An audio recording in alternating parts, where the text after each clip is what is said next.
Welcome to The Patty Show. My name is Patty Setiatti, and in this podcast, we'll explore the crossing point of the three P's: passion, pleasure, and positivity, and how they can lead you to your own personal paradise. We'll chat with inspiring guests, share practical tips, and dive into stories that will empower you to live your best life. Let's get the Patty Party started. Back to the Patty Show, everybody. Woo-hoo-hoo. Oh my goodness, studio audience. I love the energy, love the claps. Looking very stylish. Oh, thank you. Thank you, sir. Studio audience. I guess our budget is going up on the Patty Show over here. Welcome, y'all. We're on episode 62. Small steps, big shifts. This episode is going to be a fun one, y'all. Welcome back to the Patty Show. I'm your host, Patty Setiatti, the host that gets to show off very passionate people that I have the pleasure of connecting with, that bring a lot of positivity and are trying to share their personal paradise. Wow, that's a lot of P's. It's a lot. My breath, whew, man, that was a lot. So much paradise. See, so much paradise and energy. See, thank you, studio audience. We'll get to you eventually, okay? I just want to shout out my previous guest, my coworker, Amida Zeneb, our Moroccan princess over there. She's doing her thing with her small business, Dune Blooms. It's a stuffed date business based in like the LA area. So I don't have the exact links. I forgot the exact Instagram. I'll plug it in below. But you can watch the previous episode. She shares about her passion of like starting that small business, moving from Morocco. She even wrote a book. So she's doing her thing. Proud of you, Zeneb. And speaking of proud, I'm very proud of this guest right next to me. Right now, okay? He is a multi-talented actor. Multi-hyphenate. Come on now. Okay. With a love for all things Star Wars. Oh, that's true. Okay, okay. Uh-oh. He's also a stage manager. Okay. Whoa, this guy does it all right here. You found my LinkedIn. There, I know, for shout out to LinkedIn. With style for days. Look at the hat, the shirt combo. The shirt was half of my net worth. Look at that. We'll talk about that shirt in a bit. He's half my net worth. You've seen him in Sabrina Carpenter's music video for her hit single, Espresso. Of course. Give it up for my Squid Game's brother right here. Yes. Levi, give it up, my boy. East Coast brother, come yes. on now. Philadelphia. East Coast brother, woo! Welcome to the Patty Show. We're so grateful to have you here. Finally here, man. I'm grateful to be here, and it's a testament to you that you're bringing all these people, Squid Game people in particular, on, and I love that. Like for the audience, it's going to be some of the same story with Squid Game because so many of us met Patty that way. But like, think about that. We did this job like almost 2 years ago now. And that's crazy. And this guy's still bringing people on from Squid Game. I mean, he must have left an impact. Well, this is my flower section. We clap for you. He already beat me to the flower section already. Yeah. Bro, flower sections to you, man. Squid Game, I talk about it a lot because I don't even think I've hit half of the people we've met there. Yeah, we've only maybe like less than 10. But man, that time there was such a fun, blessed time. I just moved to LA that time. I think we were talking about it. Yeah, we were like all babies over there. Yeah. But everybody accepted us like family. And you, shout out to you specifically, my East Coast brother over here.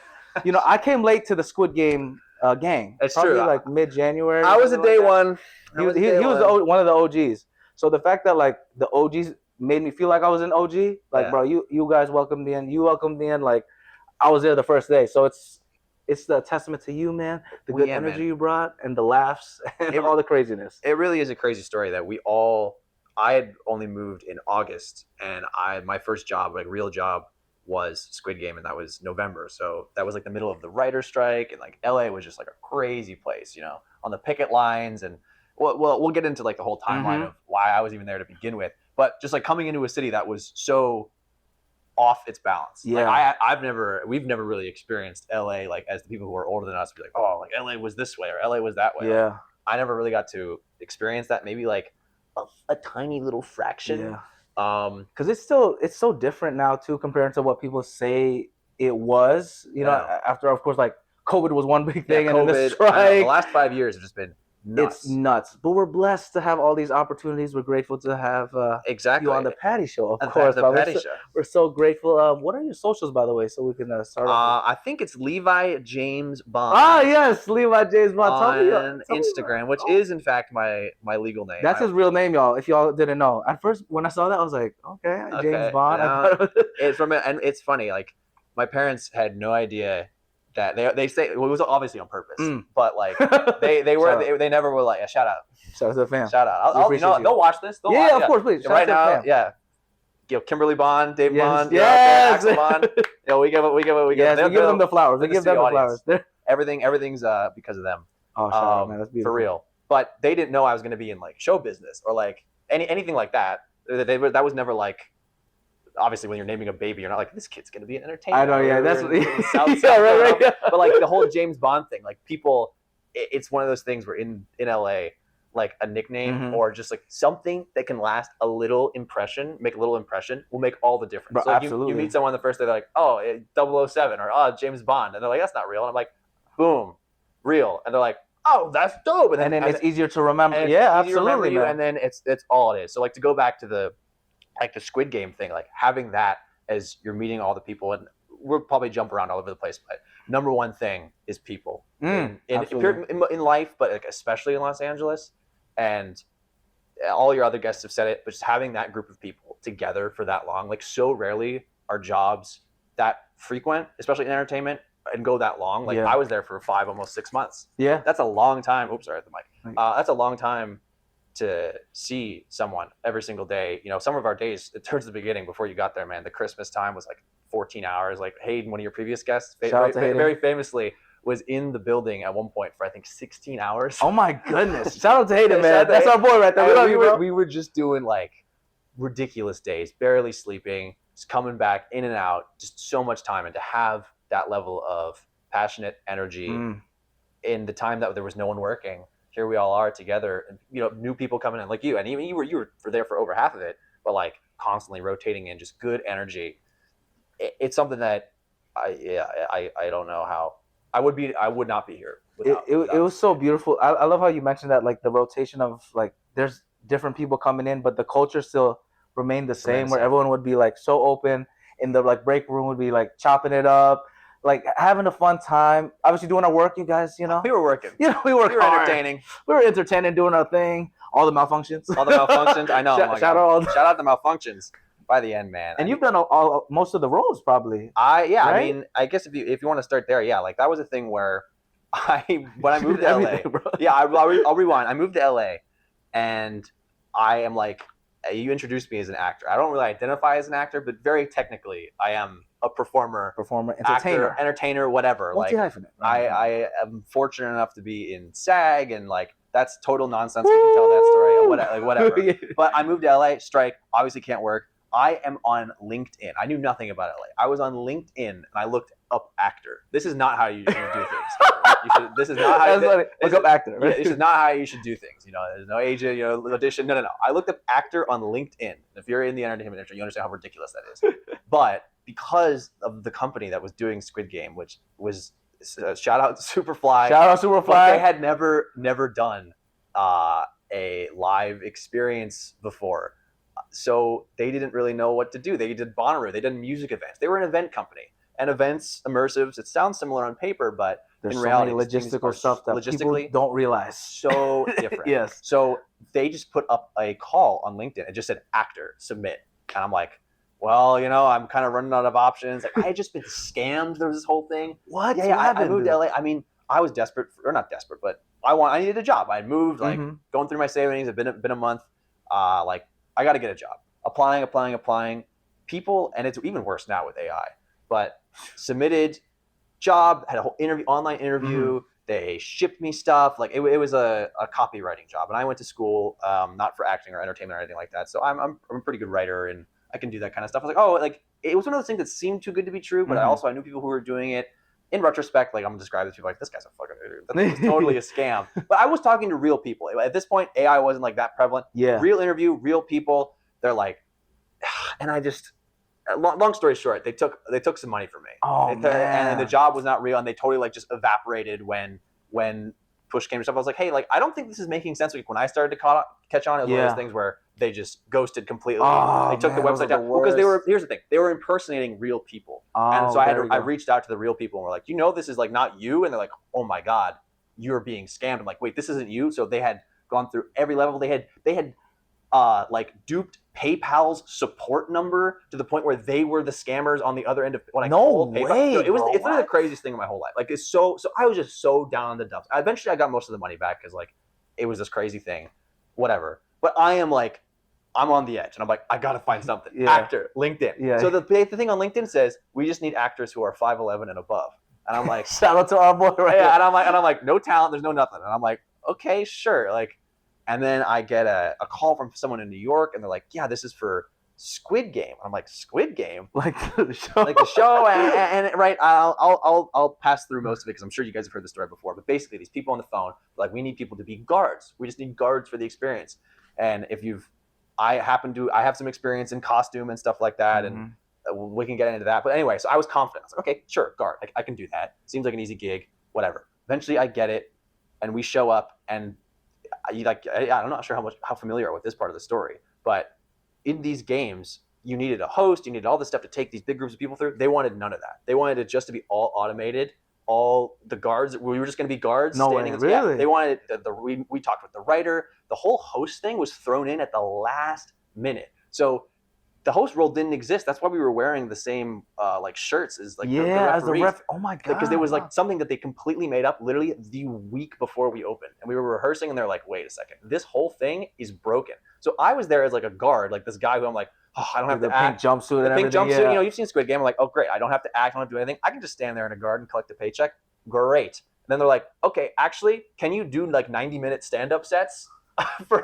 Which is basically like what we ended up doing. And I was like, sure. So I guess to the theme of your show and staying positive, one of my like takeaways in that experience was just I'm like a kind of person who I always say yes. You just always say yes because you never know. You never know what the opportunity is going to be. And like if it had all gone by the book on this actor, you're a guard on LinkedIn thing, that's not what I signed up for. But being able to practice or just like express myself in that way and doing these like literally you're doing performance art for 90 like improv performance art all of a sudden, and then you're working with other creative people, other artists, and like then it became a whole different thing. And like you said, I got into this because you said you did every role, because we started as guards, then I was performing, and then I would do the front man, and then I would he was the front man guy. Spoiler, shout out. You got to get AJ on the show. Oh yeah, no, AJ, he's killing it too. He's awesome. And he was really the front man. Or London. Oh my god. Yeah, London. I'm actually gonna try to get London soon. Okay, actually, shout out London. Shout out London. But then I was doing the behind the scenes stuff, because ultimately the Superfly people, and I love them to death. And if I ever saw them again, I'd give them a big hug. But they were really like sick of working with Netflix and sick of working with it. And then by the end, they were just like so done with like, we don't give a damn about what happened. They were probably losing. I mean, it was years ago now, so I hope the statute of limitations is up. Yeah, it should be chilled out. They were losing like hundreds of thousands of dollars. Makes sense, yeah. Like on this thing. And so by the end, like I was just like doing everything. And that was such a valuable experience though, because if you just say yes to things and just put yourself in those environments, I think just learning from what's around you, and that goes to like a small wins kind of thing, or taking stock of your surroundings, is even when I'm only in a space for one day.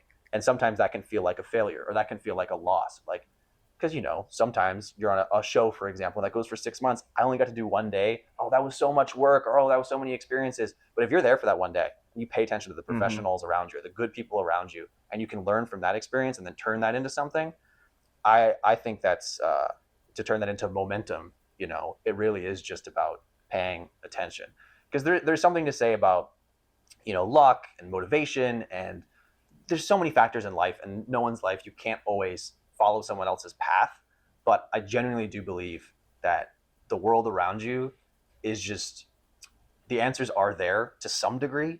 There's never going to be 100%, this is the answer to all of your problems. Absolutely, yeah. But there's at least truth in some of the just things going on. I'm just struggling for another word, so I'm just repeating myself. But I don't know. There's something that's really cool there. But that Squid Game experience was all about that for me. Man, listen, man, with the fire already, he coming in hot. What are you talking about? Right. Where he's from? He coming with the fire, bro. Yeah, we got to go back to the beginning now. Yeah, no, we have to cycle back. Well, first of all, man, more flowers to you, man. I'm so grateful we met again for the Squid Game stuff, and hopefully we have another project coming soon. But let's run it back to the OG days. We did.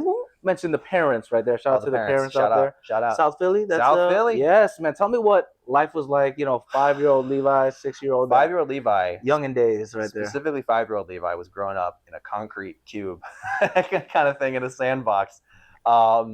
Yeah, I mean, I love getting to talk about this. So thank you for the opportunity. Of course. I'm sort of just getting emotional talking about it because I don't really get to talk about this at all.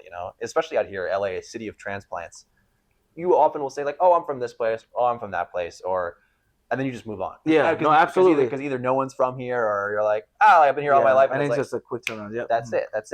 But yeah, so I was born in South Philadelphia. My parents, they worked together, which is not always a typical thing. And they had a chain of hair salons, American Mortals. Shout out. Now they don't own it anymore. Oh, okay. We'll get there. That's the whole thing. But it's still going. It's still out there. So if you're in Philadelphia, get your haircut at American Mortals. There's no residuals. I won't see any of that. But like, really? No, I won't. No, I won't. But just support the brand. For whatever that's if they're watching shout this, out. Yeah. Hey, we'll tag you. We'll tag you. Shout out. But I grew up in like first 5 years, little apartment, South Philly. I was obsessed with with trucks. Like when like the cement truck would come by, that's the coolest thing I've ever seen.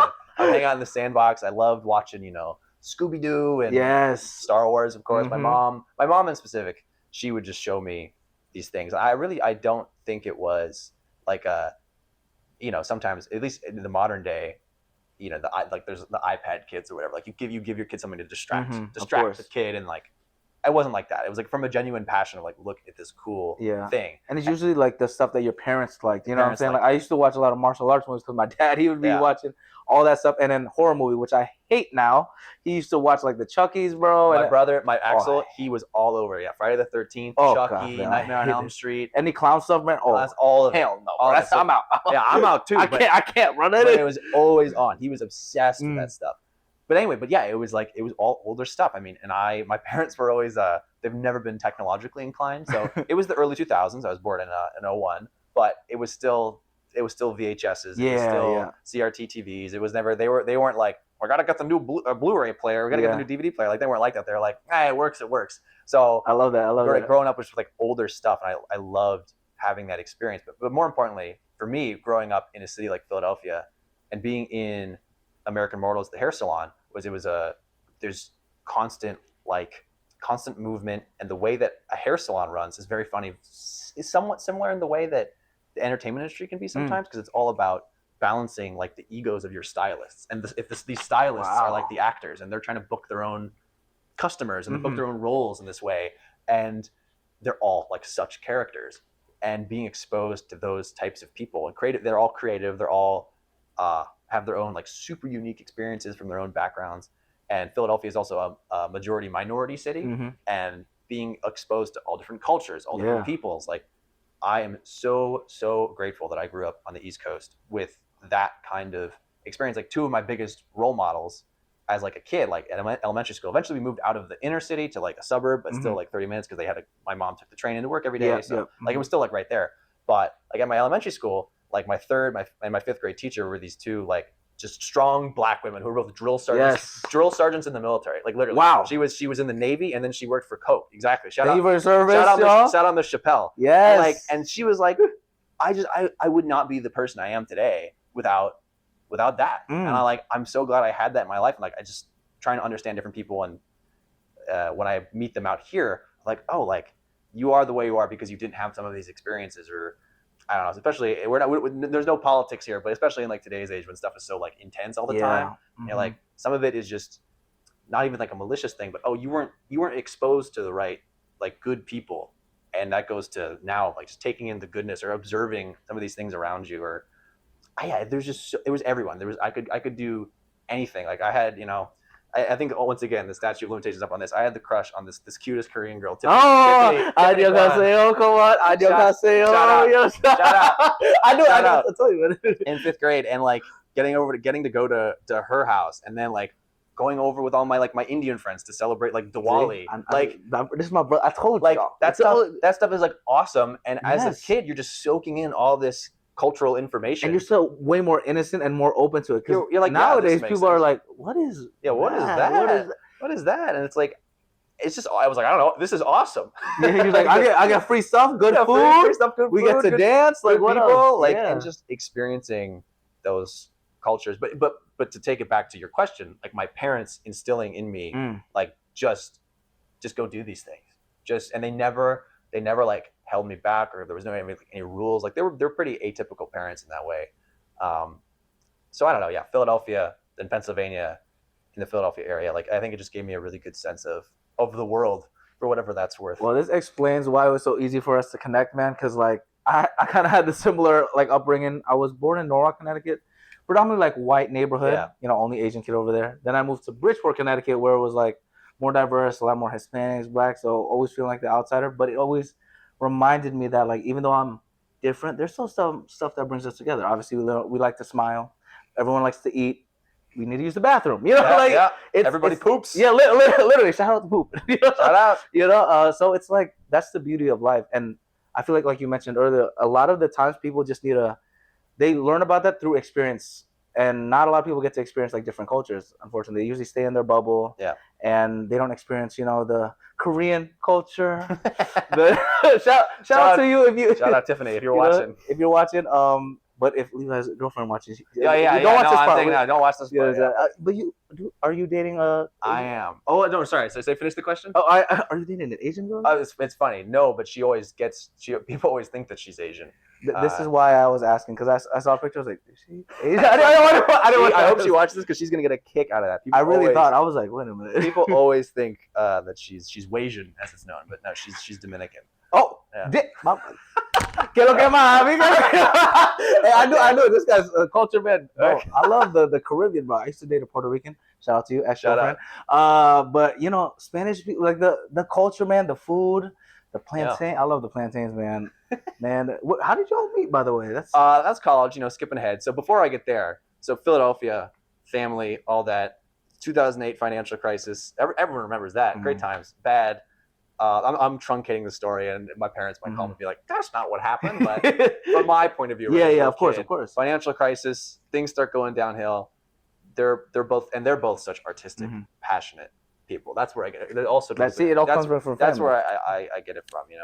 Like I mean, like to paint a picture of the salon, like literally the floors, they had this custom like Jackson Pollock paintings, like like the splatter. Yeah, absolutely. They had like wood. They got unfinished wood, splattered it all with paint, and then like a layer of like lacquer over it, so the floors were like this painted like crazy. Like you don't need to do all that, but they did it. That's that passion, man. That's passion and innovation too. Wow. And like the art, the walls were all like local artists, like these big murals, and it's like I don't know. They were passionate, still are passionate, artistic people. Are they from that area, by the way? I forgot to ask. Yeah. My mom was born in Germany, military brat. Oh, wow. She moved all over the place. She doesn't really have a home. Texas, Kansas, Virginia, back to Germany, My dad though is very similar trajectory. He was born in Pennsylvania, Seattle, Montana, back to Pennsylvania, Seattle.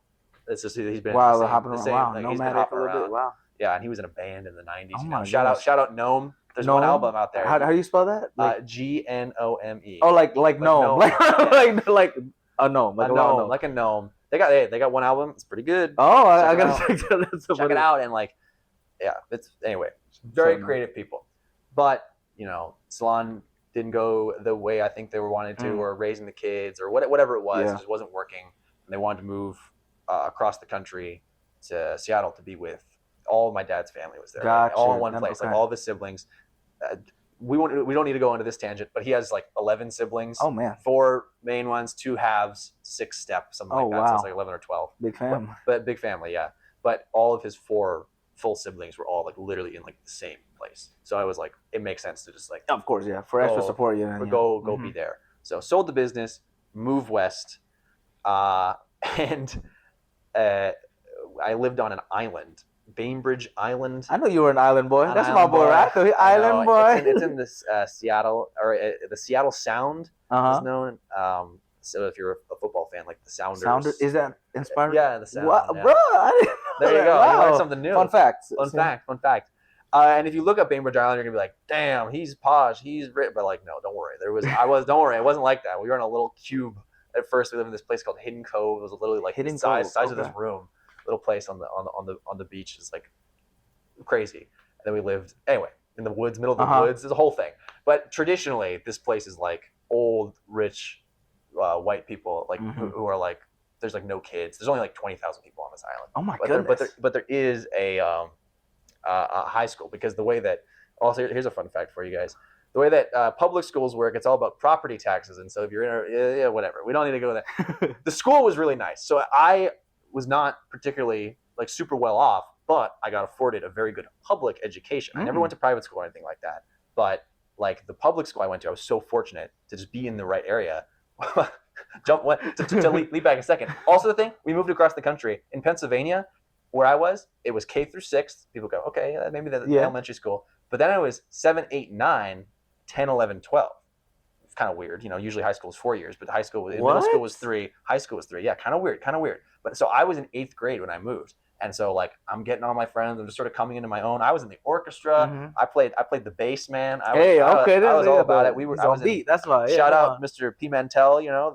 All the shout outs. We love it. Yeah. All my fans out there. The P2 orchestra. We were the best youth orchestra. Yeah. Okay. P2 orchestra. We go to Hershey Park, man. Man, I forget Hershey Park is near there. You're right. Yeah, we were performing. Man, that's sick, man. And then moving, I totally dropped music because they didn't have an orchestra on this tiny little island. And then my parents were like, oh, but you're going to high school. So it's just like going to high school. Everyone's not going to know each other. Everyone will be new. Don't worry about it. You'll make friends. Yeah. And then we moved to a fucking island. Everyone's known each other who's been on this island since birth. It's an island. So of course everyone knows each other. So everyone's like, this is a whole clique. So I'm like, oh, well, this is bullshit. Like, I don't know anyone. So I went to high school, and this amazing high school, but like, I total outcast, like initially, right? And I'd also at the time I was shaving my head. It was a whole thing. Oh man, okay, rebel. Just dropping these things in there. Yeah. So I'm like this bald kid from out of town who everyone on this island like. Were you already like above 6 feet that time? Or? I was like getting close, yeah. So I was kind of tall. So you definitely stood out. I stood out. And I was like bald head, and I'm like, man. I was going back and like looking back. I'm like, man, what? And it's all these like posh kids who have known each other literally since birth, since birth. And I'm like, man, what the hell do I do? So the first couple months were crazy. This is a funny anecdote. I asked out without knowing like the most popular girl in school, the homecoming, because I was just like a crazy person. And I was like, you know what? I'm gonna show up and do something crazy. Yeah. And she said yes. And then later that night she had to call me. She's like, dude, you just got in the middle of like a whole thing like that's been going on since like 7th grade with this guy Spencer, and like a Mean Girls thing. Like, like you get the picture of like going on, going on, like and then this happened with Janelle and with Shannon, and I was like, it's all petty stuff. And she was like, so I can't go with you, and I was like, damn, and it crushed me. And so that was my September. October. Hey, but shoot or shoot though, you did it though. Hey man, let's go. That's what it's about. That's what it's about. That's a lesson, It's a lesson. But then I was like, what am I gonna do? And Hayden mentioned this about getting mates. What's the quickest way to get mates? It's to join a sports team. And so in Seattle, rowing is a big thing, and I was never like great with hand-eye coordination. But throw me on the water, put me in a little leotard, and I'll get on the water and I'll row. Hey man! And so then I rowed all of high school, and that's where I made all my friends, all the connections. All the connections. No, sports is a really big thing. Like it's like whether it's soccer, golf, whatever it is, it really just brings people together. Honestly, it brings people together. I mean, it's a natural. Just a natural adhesive when you're in the case of rowing, you're literally in like this 3 foot wide like shell, and you're all freezing your asses off in the pond. So y'all bond. It's like trauma bonding. It's literally to be honest, literally trauma bonding. And you guys wake up early as hell too, right? Oh yeah, I mean, regardless, we were getting up at like 5 a.m.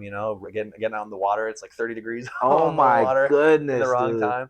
But I have so many good people. A lot of them I still know, and that instilled in me to connect it. That type of thing where it's just about being in the right environment and observing and surrounding yourself with people. It's all about people. It's all about people. And that was like a game changer for me in terms of, okay, now I have friends. And then high school it became something else for me. Did you grow out your hair then? Or? Oh yeah. Oh yeah. And then I grew my hair. And it's here now. I just wanted to wear surprise! It's here. I just wanted to wear this nice hat. But yeah, so then I had friends. And then high school became, okay, then you start to think about college. Then you start to think about, oh my God. And then it was, I couldn't even like conceive college. Like college was like, I was like, I don't even understand what this means. This is like 9th grade, you're 14. Like thinking back, like I know it's kind of crazy. They already make us think about it. A 14-year-old trying to think about these big life decisions. It's like, man, I do not wish that. I wouldn't wish that on my worst enemy. Yeah, and even nowadays, it's like seventh graders think about it too already. Like Yeah, when they're my in younger pre-college, siblings, it's I'm like, what? How? Like, how can you even conceive of these things? Like, have fun, enjoy I enjoy know, when you yeah, don't have any responsibilities. It's so crazy. Yeah, you're right, man. Like in middle school, there have some of my cousins. They're already thinking about it, and they're like, "Bro, you're seventh grade, bro." I was like, "Pick my nose." Yeah, You know, really, like- it's bizarre. I'm not thinking about that stuff. But anyway, but like I couldn't conceive of college outside of where I went, which was the University of Washington, because I had family there and I had gone there. Most people probably have heard of it because of either the football team or the cherry blossoms. People know the pink cherry blossoms. But I had gone, there in like 2013 to visit family, and we just went by the campus. And as like a seventh grader, because this was me in seventh grade, I was on this college campus, and I went, "Oh, this is college. Like this is the college. Like this is it. This is literally what college is." And I don't mean that in like in a metaphorical sense. Like I literally thought there was like one college, like one college, legit. Like so there's high school, middle school, and then you come here for college. This is the only option. This is the only option. And it's like you can go back and you can see me wearing like University of Washington sweaters. That's so funny, in man. Pennsylvania, and it's like this super weird like prescient thing. So when the time came, I took a huge risk, and I was like, I'm getting into this school. Like when I actually figured out where it was or what it was, and like if I go back now, I'd probably go to some like performing arts school or some Juilliard. No, not like that. You know, but something like kind of BS. I'm so glad what happened. But like in my head, I'm like, I just have to apply to this one school, and that's all I did. Which you only applied to one school, which is like psychopathic. That's kind of crazy. But I'm not gonna lie to you. Yeah, no, that's it is. Ballsy, right? It's like I said, I was just so locked in, like from a young age of like, oh, I'm going to. This is it. This is the college. And when I realized, and I thank the universe, I got in, and then that was like. Boom, but then COVID hit, and then we're really going. I'm telling you, you're getting my whole freaking truncated life. No, that's insane. Yeah, when did you graduate then? I graduated 2023, so I started 2019, and then so I got like 6 months of like a normal college experience, doing the dorms, doing everything, and then I remember in January, it actually started in Washington State. The first cases were at UW, and I remember the day, and I think it's late January, February, where I read that someone with this novel virus, coronavirus, had been through JFK, like the airport. And then I was like, guys, I've seen a movie. It's over. I was like, once the disease gets to there, and I was one of the first people. This is like such a strange. Oh my God! Wow. But I was like back in January, February. I was like, guys, it's over. I'm like, it's done. And they're like, Levi, you're being over. I'm like, we are going home. Like this is gonna be bad. Hey man, you guessed it right, man. And then a month later, it's like we were. And then what happened. But luckily, we were able to get back. 2021. That's when I started to do, coming out of COVID, I switched. So I studied international security, history, and labor studies. You learned that one from the LinkedIn. Yes, of course. That's a unique major, It's a mix. Well, that's what I was good at. Like at first I went into college and I thought, okay, I need money. I'm gonna do business. I need money. And then I'm like, oh my God, business is like the least fulfilling thing to study for me. And I was like, this is not what I'm interested in. I was like, okay, well, I'll do economy. And I was doing economy. And then I realized, well, the parts about economy that I like are the way that this interacts and impacts people, which is politics in a literal major sense. Like, this is the study of political science, not economics. And so I was studying political economy. And I switched to international security because I was like, I kind of like the world. Yes, which is essentially like a global studies. Yeah. So, and I am so thankful that I have this as like my.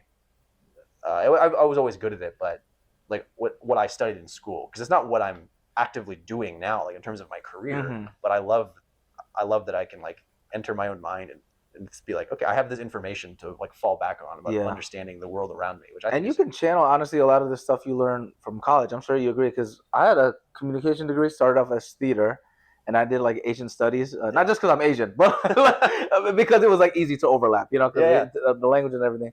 But now, like when I think about it, I'm so grateful for all the random classes I've taken, and it helps a lot with like everything. Every little thing. If you can find a way to connect it, it helps with whatever career you're going through. I mean, especially in entertainment. The more you kind of know, sometimes you just gotta BS your way through things. Yeah, absolutely. Always say yes. That's my thing. That's the thing. Yes. Can you do the XYZ? Absolutely. Absolutely. And I look up a video. And then, especially now with AI stuff, come on now. If you use the tools the right way, you can figure out anything nowadays. Yeah, you can. Anyway. So, but I was studying that stuff, and then COVID happens. I'm finishing my classes, okay, getting ahead, whatever. And I'm like, in COVID, that was really when, 2021 specific, I was like, wait a second. don't I like movies? He's like, I like Star Wars. Because I was in the film club, and I'd always loved Star Wars. That's certainly one pillar of me. But everything, I'm wearing this sweet Kill Bill shirt. Yeah. To represent that. But like, I was always like, wait a second, I like entertainment too, and media and art. Like, why can't I study that? And I was typing in, and I was like, oh, we do have a program. And then, so coming out of COVID, I started taking screenwriting classes. And I was like, okay. And it was one of those things, like you said, you could overlap, and you can double major. I want to be clear: if there's anyone in the audience who does not have a college degree, didn't go to college, I think all of these things. I don't think you need to. I don't think you need to go to college. All of these things are absolutely out there, like on the internet or in books. And like, what I am taking away from college, and this is an experience you can get in a lot of places, was like the people element. Because did I need to pay tens of thousands of dollars for some of this information? Absolutely not. If you have that drive, you can get there. And I think a large part of like college these days is not a scam, but like, I don't know. It definitely, it's not the best to be like, hey, 18-year-old, give me $70,000 of your dollars, and you'll be in debt for the rest of your life. For real, it's like you don't have to pay it for a little bit. Yeah, you're not thinking about it because these are literal children. Yeah. Like, when you think back now, and I'm only in my mid-20s now, but I'm like, why do we do that to like teenagers? Like, they don't know what the hell they're doing or what they're going on. Like, it's such like a predatory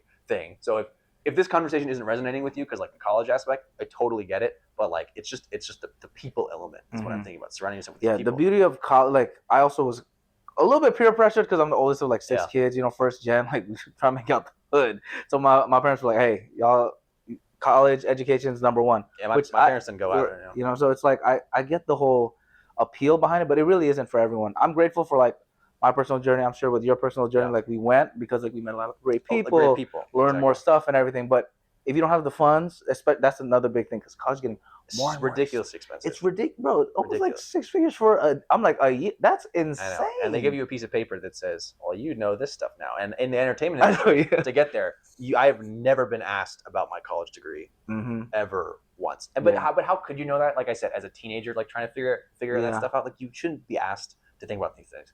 Anyway, so I started shifting to like entertainment. Like, wait, I can study screenwriting. I can understand like the process of a movie, of art, and like, these are things that make me, I like these things. How do they work? And then so starting to do that. And then by end of 2021 fall, it was hybrid classes, and then eventually we were back to in person, because you got to remember, it was freaking COVID and like all the madness of that, and ridiculous times to be alive. I was working at a grocery store. I was a frontline worker. And I got what they called hero pay. Okay, hero pay. I was rolling in it then. Yeah, man. I got the hero pay, but dealing with people then, and just you're literally, like I said, a teenager, and you're on the front line of like a pandemic, and you have people like accosting you and yelling at you, and there's like runs on toilet paper, and you're running out of like apples, and you're like, like what's going on? And like they're making all these college kids deal with it. It's like we live in such a funny world. It's unique. Yeah. When you take a step back from it, like you got to appreciate some of those moments.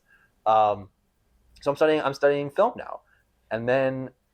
Well, I mean, you probably have it worked in there, because I know you keep referencing the Star Wars thing, and I'm like, we'll get there. Yeah. I'll avoid it. But then I get to once again super truncate the story. Actually, no, I won't. I'll expand it because I'm on a podcast. Please. Let's talk about podcasts. Also with the things in COVID, how could I have forgotten this? One of the main things, part of the shift was I started a podcast. Yes. Started a podcast. Yes. Shout out to shows, all the podcasts out there, and you're just online all the time. And so you're talking to people in like chat rooms, on forums, and it's all that stuff, all that stuff. And it's like you're kind of for 2020, at least I was like literally trapped in your room. Yeah, you're trapped. That becomes your new community, world. That becomes your community. I had a partner at the time, and that was part of it. But even then, it was all you're all on FaceTime because you're trapped in a room. Yeah, you see each other. So like, it was isolating still. So anyway, I literally out of the blue one day, there's this guy who I've been talking to, and I hit him up. I said, can I just call you on Discord? And he was like, sure. That guy is my roommate now. Shout out Johnny. Yeah. Friend for life after this. But literally just out of the blue type thing. We'd been talking back and forth, but never seen him before, never really talked to him before. Hey, can you open Discord? Sure. And then I just hit him with the, same sort of deal where you just come at it. I said, I'm gonna join your YouTube channel. And we're gonna do a YouTube channel together. And he was like, Okay, sure, let's do And it. it's one of those things where, like, I don't know if that would happen today on the internet. The internet's such a strange place, and we've gotten to grow up with seeing the change of the internet. Oh yeah, the evolution of the evolution and the golden age, and everyone. There's something about nostalgia, but I really do believe that, like, 2008 to like 2012, that was like of the internet, man. Peak, man. That was peak. Man. It was a different time. It was in a more innocent time, and like the world, of course, had its problems. But I'm talking specifically about the internet. Yeah, it was just a better place. It was so wholesome, man. So wholesome. YouTube, especially too. It was like you could tell everyone was just like there for the vibes, it was man. Good vibes. It was good vibes, and that also hugely impacts like who I am as a person, because that's what I grew up with. Outside of like my parents showing me stuff or whatever, I mean, I was pretty, I don't say antisocial, because in retrospect, and it's kind of crazy that my parents just let me do it. But like in middle school in particular, outside of like my extracurriculars, I would just like sit and watch YouTube. And from a pretty young, I remember it was my mom's like silver iPhone 3. Oh my god, bro, you're taking me back. I had something similar, bro. That's crazy. Yeah, and I would watch on like when the YouTube app, if you remember, it was still like a little TV. Yeah, you're taking me back, bro. Little brown TV. Dude, it was terribly formatted. Yeah, you're like, like, man, what is this? What is this app? But like, I would watch like video game Let's Plays, or the early days of podcasts, which were just literally like this hybrid between vlog or my favorite, and I think these guys are still going, but like the Corridor Digital guys and Smosh, and they were like but they were trying to do something that was akin to entertainment. It was its own. It was a new medium. It was a new niche of like short form content. This is pre-Vine, so like shorts, funny shorts, sometimes storytelling. Like the Corridor guys, a lot of skit stuff. I remember I watched a lot of skit stuff, man. Skits, but like having these like neurons firing in my head that young, that often, of like, oh, this is really cool, and like the internet being a function of that, and that are all sort of built into streaming. Whatever, you guys know the story. You've lived it too, and now we are where we are. But so when it's COVID and you're forced online again, here we are. We're back in that ecosystem. What can I do? I can create. Maybe I can talk, because I love these things. I've loved these things all my life. Maybe I can just talk about these things, and maybe someone will listen.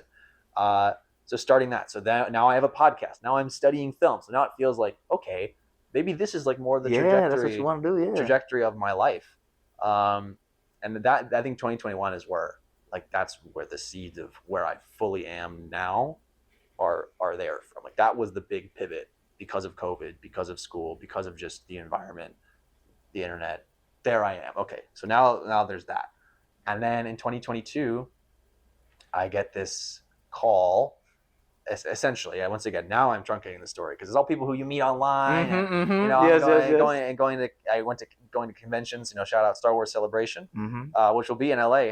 Oh, really? 2027. Oh, nice. LA Convention Center. All my LA Comic Con heads. Oh, that's awesome. WonderCon. If you like the con scene out there. If you like the con scene, I'm trying not to get too niche with it. We keep the Patty Show open to all audiences. But I'm kind of a big nerd, so we could really turn this podcast into something hyper niche. You're all going to click off, but I won't. I won't. Anyway, so from that, I get a call being like, "Hey, man, I think that you should check out this Facebook posting." And I'm like, "Facebook posting? This is like the most scam shit of all time. Like Facebook. Like, what do you mean Facebook?" At that point, I literally never been on Facebook before in my whole life. Like, of course, I was aware of it and I knew it, but like, I never had a Facebook account. Whatever. And it's literally like an email. It says, "Email this email and put in these dimensions." And I'm like, bro, like, are they trying to like? What are they trying to do? Like, why do they need my croch size? I'm like, this is literally like, I'm like, this was a little shady. Just a little. Yeah. So I had my roommate at the time, John. Shout out John. Take like my photos. You gotta do a full body photo, and I send him the email. I'm like, dude, like, what's this about? And he's like, well, I think if you send your email to this, you send this email, like, you could be in Star Wars. And I said, I'm in Seattle all the time in my room. I'm like, what the hell are you talking about? So you're making some stuff up now, you're making some stuff up. Like, this is not real. And I'm in the shower. I'm thinking about it. I'm like, is this real? Yeah, right. Is this real? I go to sleep. I wake up. Okay, I have an email. Hey, production wants to use you. Can you be in Culver City tomorrow for a COVID test? But keep in mind, I'm in Seattle. Yeah. And I just said yes. I got on a plane to I got on a plane to LA. Oh my that god! Night, and I stayed with a friend who I met on the internet. There we go. Shout out Brent. We're gonna keep the shout outs going. Brent, come on now. And this goes to show, because I know this is like a long, winding story, but in terms of just being aware of the people around you and like you right now, like just keeping the positive vibes. Like Brent is someone who I still see in my life, but at the Mhm. time I had only like talked to him online, and it's like someone who he talked to about it. Like I hit him up, I was like, hey, can I like stay at your place? And he was like, absolutely, you Yeah. can. And you never know if you don't ask. You And know, you might as you well never know. shoot your shot like You before. never know. Remember? Yeah, you never know if you don't ask. And just being a positive force in your own community. Yeah. And when I say community, I mean like literally like you yourself are the world. You're bringing your world into your everyday. Just keeping that positivity in your community. I know sometimes it seems hard, but like people will remember that. People will pick up on that vibe. And when you have these moments, they want to support you because they're like, hell yeah. Yeah. So I fly down to LA from Seattle the next day. Like, this is insane. And I go to Culver City where I'm staying in someone who I've never met. Basically never met before.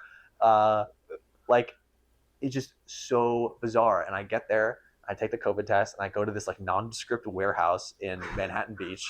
Literally, it's like a cube that there's nothing in. I'm like, this is like the most, like, I'm gonna get shanked. Yeah, this is I'm wrapped. He's like, I'm hitting Philly, I know. I am done. It's like over in El Segundo.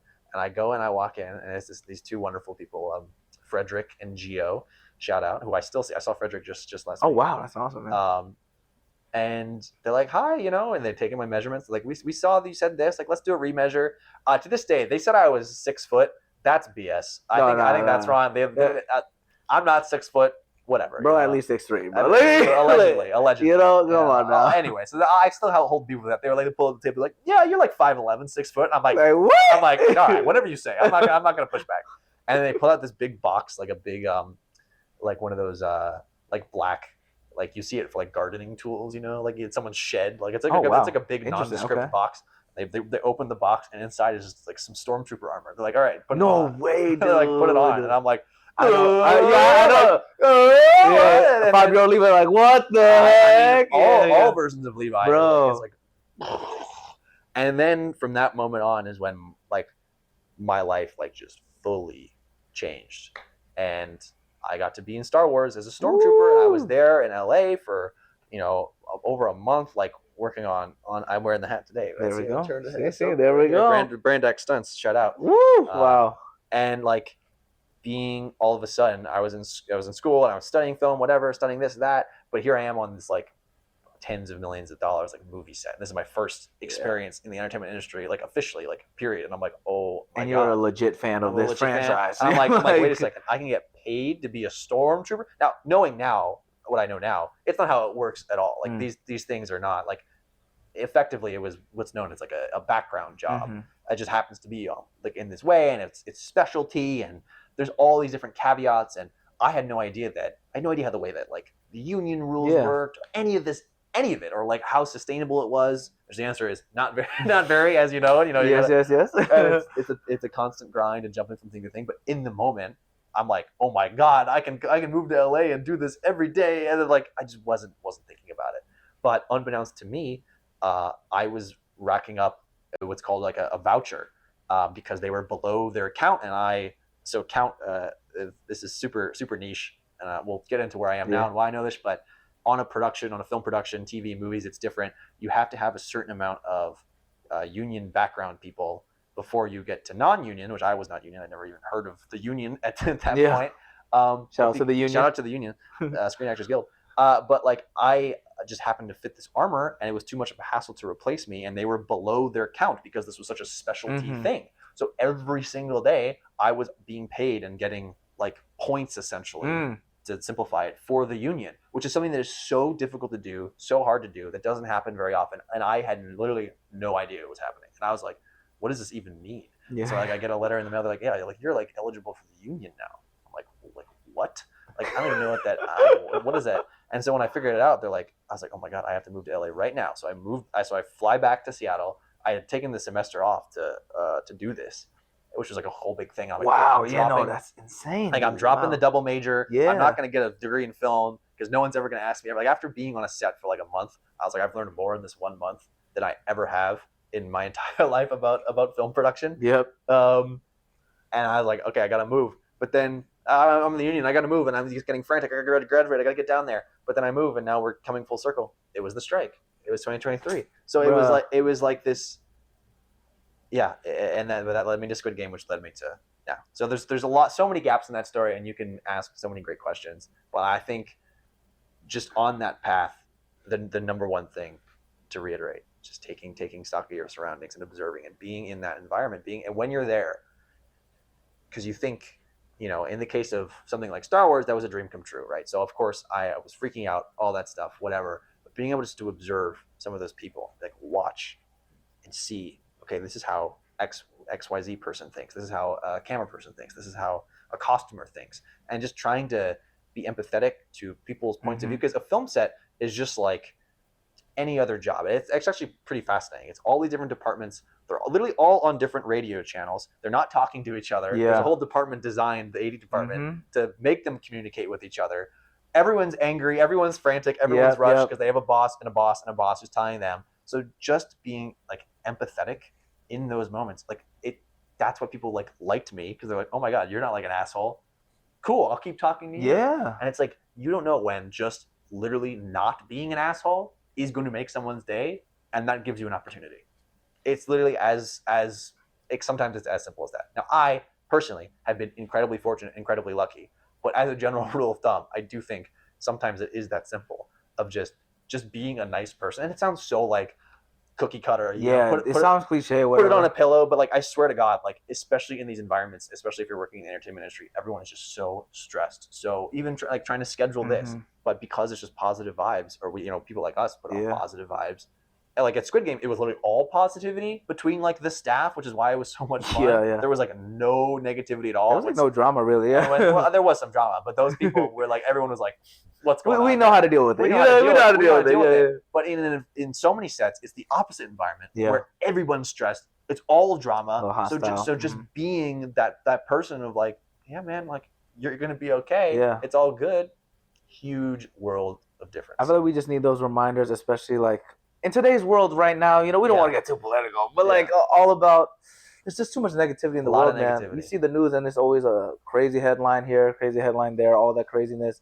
So I feel like us, even just giving a little smile to someone, to a neighbor, like a cute little Korean lady, right? You saw a random. I did on the way in. Love See, her. there we shout go. Out. Another shout out to all the Koreans out there. We know who you are. Speaking of shout out, would you like to shout out your girl, by the way? Oh yeah, absolutely. I mean, yes. Well, I was about to say yes, absolutely, but she's a little shy. I don't want to. Lexi, I'll just say her first name, Alexis. Well, shout out to you. We love how Lexi. did you all meet? I'm so curious about this story now. I want to jump into that one. We skipped over that. So I was coming back from my first go around on Star Wars, and I thought I was hot shit, dude. I thought I was. Hey man, I don't blame you. I thought I was the fucking bee's knees coming back to school, because everyone was studying film, and I was like, well, I've been. I'm actually in it. Yeah. To be clear, I wasn't actually. I was thinking it though. Yeah. I was thinking no, of course. That's how I was carrying myself. I was like, because I was 21, and I was like, I know everything there is to know. Yeah. I know everything there is to know about film, and now I'm the big guy, and I was just and that was those first couple months. And it just so happened, when that happened, I guess this is what I skipped over. When I got the call for Star Wars, my relationship with my girlfriend at the time of 3 years had just ended. It was this huge bounce. Wow. And sometimes the universe just presents those things in those ways. Absolutely. Where you're like, oh my God, what is my life going to be now? And then opportunity, you're like, that's the whole just say yes. Yeah. Can you be in LA in 24 hours? Yes. Yeah. Sure. Of course I can. Because I don't know, life is a journey, and sometimes you just half the battle is just walking down the path. Yeah. And to have that distract me and help me process this thing that was my life, especially through COVID, and there was a lot of trauma bonding there, and what had her to make another long story short, because everyone's got long stories to life. But her mother had passed away from COVID right at the start. Wow. Right at the start, because they didn't know what it was. And she was already in the hospital, and they literally it was no one knew, because it was COVID. It was a novel thing. No one had knew it, and we know now that it was on the West Coast for a long time. So there are a lot of people who died in those first couple months, in end of December 2019, early 2020, because no one knew. Mm-hmm. So that was a super traumatic experience, and that pushed us together, me being there for her. But I think in retrospect, like the relationship was a lot about just supporting her, and we were still friends now, to be clear. We talk. I was texting her just a few weeks ago. Yeah. But she was texting me actually about something that you might bring up. Oh. a certain event on YouTube. Yes. That maybe We'll you found that. Yes, of course. That maybe you found that that she said someone, because people come up to me about it still. Well, I'll barely leave. But anyway, so she was texting me about that because she's like, people are still talking about this, and I'm like, and she was there for that, and I'm like, yeah, I know. But anyway, she's doing great. She's doing great now. Shout out to you. Shout out Haley. She's in a better place. But anyway, it was really dark. It was a dark thing in a relationship that was sort of made out of this kind of horrific trauma, and it just that's a difficult foundation for a relationship. And I had to make the decision to end it, and it's one of those things where, like I said, we talked still afterwards, and she came to me and was like, it was tough, but I think you made the right decision, because like I was also just not in the right place, and it was preventing me from like grieving and moving on in a different way. Kind of heavy, and like we could do a whole podcast about what that was like, because it was years. Yeah, man, that's insane. And getting to know her family, and like the problem, one of the big things was that her dad, he just couldn't grieve, and he got with another woman like within weeks. Wow, kind of thing. Man, that's tough, dude. Yeah, like with and his like high school girlfriend, or college girlfriend, and then moved in with her, moved out of their family home, sold their family home of 20 years. Oh my goodness. Moved to Colorado, across the country within this span of, I don't know, like 4 months. So oh my goodness, if you're dude. a 19-year-old, and she had a younger brother too, like if you're in your teens and like this is happening, and it's COVID, the pandemic, you're like your whole world is being uprooted in this deeply emotional way. Like I get it. Like it was just, so being there for all that stuff, like I was literally there in California as it was in San Francisco, as these things were going on in this family, and like being a part of that, you get connected to a lot of those people. Absolutely. And like they become like an extension of family, and I loved her extended family, and I still love them now. If I saw them, like I would love to, just hang out kind of thing. But it was super emotional, and because they were all going through this, like, oh my God, my brother-in-law is marrying this other woman, or I'm talking all this, and it was just crazy. Yeah. So for years, oh my God. it was so much. Anyway, and then for that all to come to a head, and then just like bounce out of that into Star Wars was crazy. And then coming back from that, I'm like, okay, now I'm single. Now I know everything you know about. I'm a grown man now. About life. I'm a grown man now. Yes. So I had to give that context of like, it was this deeply emotional thing, traumatic thing, type of relationship, to the most happy I've ever been, to emotional high and emotional high, emotional low, and finding that balance in that fall. And tried dating, whatever, it wasn't really working out. And then it was talking about the clubs thing. In high school it was rowing. In college it was the film club, film production club. Shout out UW Film Club. Yes. Love all those people. And I went to a meeting one day, and it was February, and I saw her walking through the door, and that was shoot or shoot. Remember? Yeah, exactly. And like. So what'd you say? You said like, that hey, was girl. it. I don't think we really. In fact, we talked about Kill Bill that night. Oh my God! Look at that. Part of the reason why I wore the shirt, I love this. A little continuity. A little connection. Yeah, she loves Kill Bill, and that was just like something we had like a semi-shared friend group, and it was one of those things where it was like, oh, let's like all go out to like dinner after this, and I was like trying to talk to her, and I was like, oh, and it took. Bro, those are the best. Like it's like an organic meetup. The vibe is there, and then you have a one-on-one conversation on the side. Wow, trying to. Okay, player. Okay. She made it. She made it difficult, but I remember I came on so strong, man. There was like because at the time I already knew I was moving to LA, and so like that would be. Any relationship would like become a long distance one, and this is like, I swear to God, man, like maybe the fifth time I seriously talked to her. I get in her car. She'd come over to my house to go somewhere else because we had shared friend groups. She was like, and she was doing a thing too. She was like, oh, I can pick you up. I'm on the way, and I was like, yeah, you can come pick me up. We can hang out. But when I get in her car that night, and I was like, hey, here's the deal. Like, I like you. I think we could work out. And if I leave, I'll do a long distance relationship. Oh, player, this is what I just laid it on. Thick. Like I went for it. He's the front man. He's him. He plays the game. Facility. Yeah. He runs this facility. You saw that? That's a shout out. That was a joke. If you guys know, you know. Oh my God, all the lines, bro. I can give them all to you. Yeah. Bro, that's Yeah. insane, man. And then It's egg and spoon. The last player with an egg on their spoon. Good times. so you guys have been dating for how long now? It's been So officially, well, we don't agree on this. There's many ups and downs along the way, but I say April because April. So over 2 years. Well, 2.5 years now. I say April because that was our first date, and I think okay, well, it's for how long we've been dating. that's I don't bro. know. I agree too, man. I don't know, like, don't put that in the Because we comments. were always, like I said, like, because I was right up front with her, like, from the start. I Yeah. was like, listen, I have these feelings for you, and she understandably, she's like, well, I think it's from when it was official, which was May. But I'm like, so that's, that's, Oh yeah, no. there's something there. There's something there. But I'm like, this is our first date. Was this day, April 9th, 2023. So I'm like, that's for me. That's the real official start. I don't know. I always say 2 years, and she'll say something else. Yeah. But Are you guys long distance right now, or are you guys? No. She lives in LA now. Oh wow, that's awesome. No, that was tough. We've totally pivoted to relationship, Mhm. but yeah, the long distance thing was tough for a long time because we were together for like 4 or 5 months Mhm. in Seattle, and that was like super intense. Like spending a lot of time together, because Yeah. it was like a new relationship, and sometimes that like honeymoon phase, Yeah, the is puppy love. the puppy love is Yeah. super, Strong. super intense, and we were both coming out of like long relationships. Like, Y'all the same year, by the way? Or? yeah, Okay. yeah. She's a little older than me, but not by much. So both coming out of like super long relationships.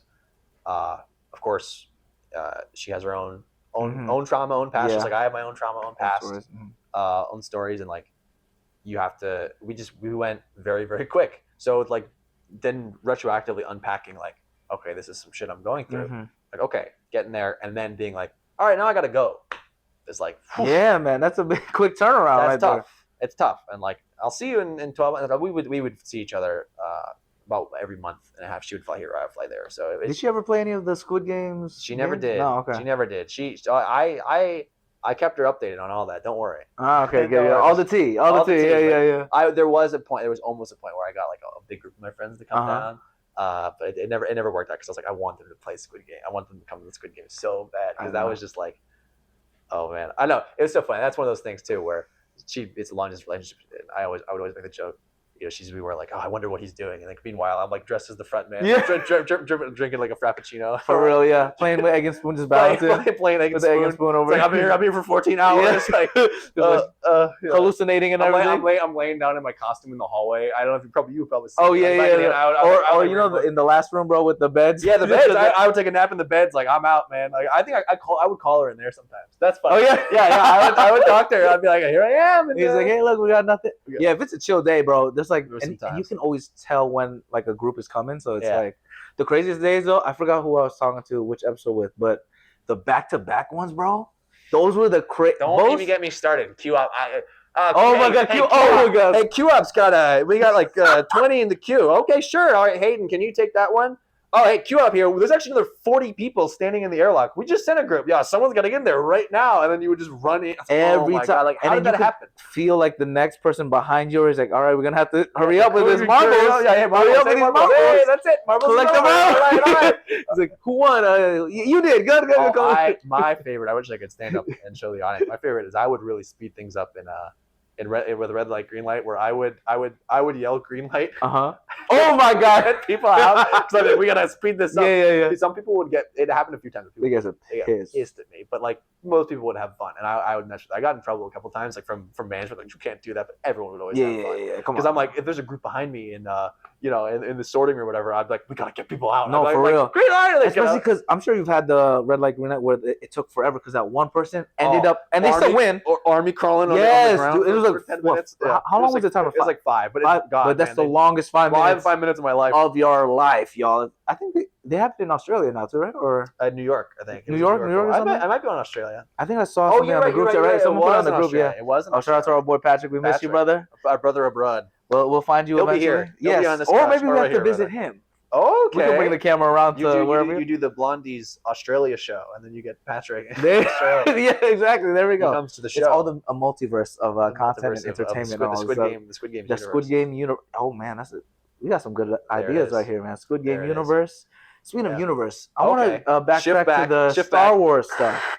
I did see some videos online Okay. of some heated Oh boy, here discussions. Here we go. I just want to know from your point of view that whole experience, how you feel now, and maybe walk me through it during it. Like, what did you? Yeah, man. I want to see from your point of view, because So I saw so much Fugazi stuff, There's all a the lot out there. noise. Oh yeah, I mean, some of it got YouTube taken comments. down. Yeah, I was part of that era of YouTube where there was like a genuine, because that video itself, there's 2 videos, has like hundreds and hundreds of thousands of views, and there was like videos about the video. There's like there's like React videos. There's React videos. It's terrible. I was looking up your name and I'm like, what in the world? I'm like, bad. Oh, so yeah. So let me give you some more. Yeah, let's get the context of the video. So remember that whole like I talked to that guy about the YouTube channel thing.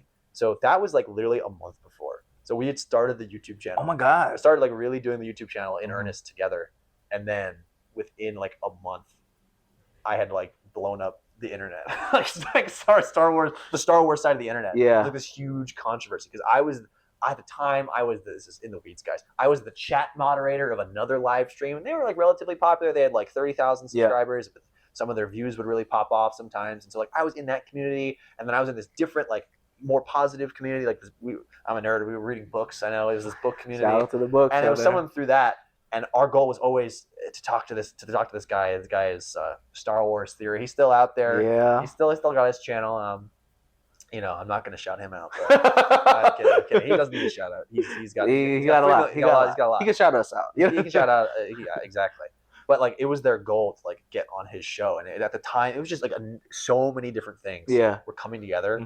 Like I was in this one community, it's another community, and they're like, just like, oh, like, do you want to come on the show? And you can probably tell that I have like a pretty optimistic, positive like ethos. And at the time, and still now, like fandom discourse in general is pretty like overwhelmingly like negative. Oh, absolutely, and, man. Like the irony, I've never watched the video back. My friends always watch it, which is funny.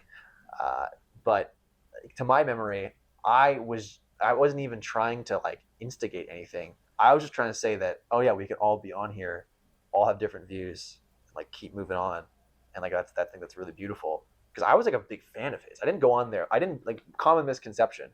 I did not go on there to start drama. I went on there because I loved his content. I've been a fan of him forever. I mean, he was the biggest YouTuber in the space. Yeah. Genuine fan. And then he like, I mean, I'm not gonna. I gotta practice what I preach. I'm not gonna go on like a negativity spiral about him specifically, but in the way that he thinks about things, he just caught on to what I said and just like attacked. And I was just, at the time I was 19, and I was like, oh my god, this is like literally the biggest person in the space. I was afraid to go outside the next day, and I was getting death threats. And oh my god, that's insane. And dude. I was like, I think my life is like over. Like the total polar opposite of coming back from the Star Wars thing. Yeah. Being like I know everything. Yeah. It was like my life is ruined. Yeah. And it's over, and someone's gonna like get me, like, because our relatively recent YouTube channel with like 700 subscribers is getting blown up with comments and like, my favorite, my all-time favorite is Levi Bond needs to get peed on. Weird. Oh man, there were so many like more long comments, like literally hundreds and hundreds of long comments that are like in depth. Wild, but just something about someone being like, this kid needs to get peed on. I know. I don't know. It's like, what? Like who thought of that? Yeah, who thought of that? Like, who are you? Anyway, something to tie it back to Lexi, my wonderful girlfriend. She told me once that she had a burner account on Twitter, and she would keyword search my name, and even like years later, like respond to people's comments, telling them that I'm like, this is why I love that girl. Man. Like that's just crazy, bro. That's But I mean, yeah, the fact that people were still talking about it on Twitter, like years later. Twitter is super toxic. I have it. I only have it for like my sports and I try not to do anything crazy there. Just some random comments. But the internet can get really dark, man. It gets really dark. And it gets weird. And that was like a lesson. I mean, I don't know. Actually, it wasn't a lesson. It was more of a reinforcement.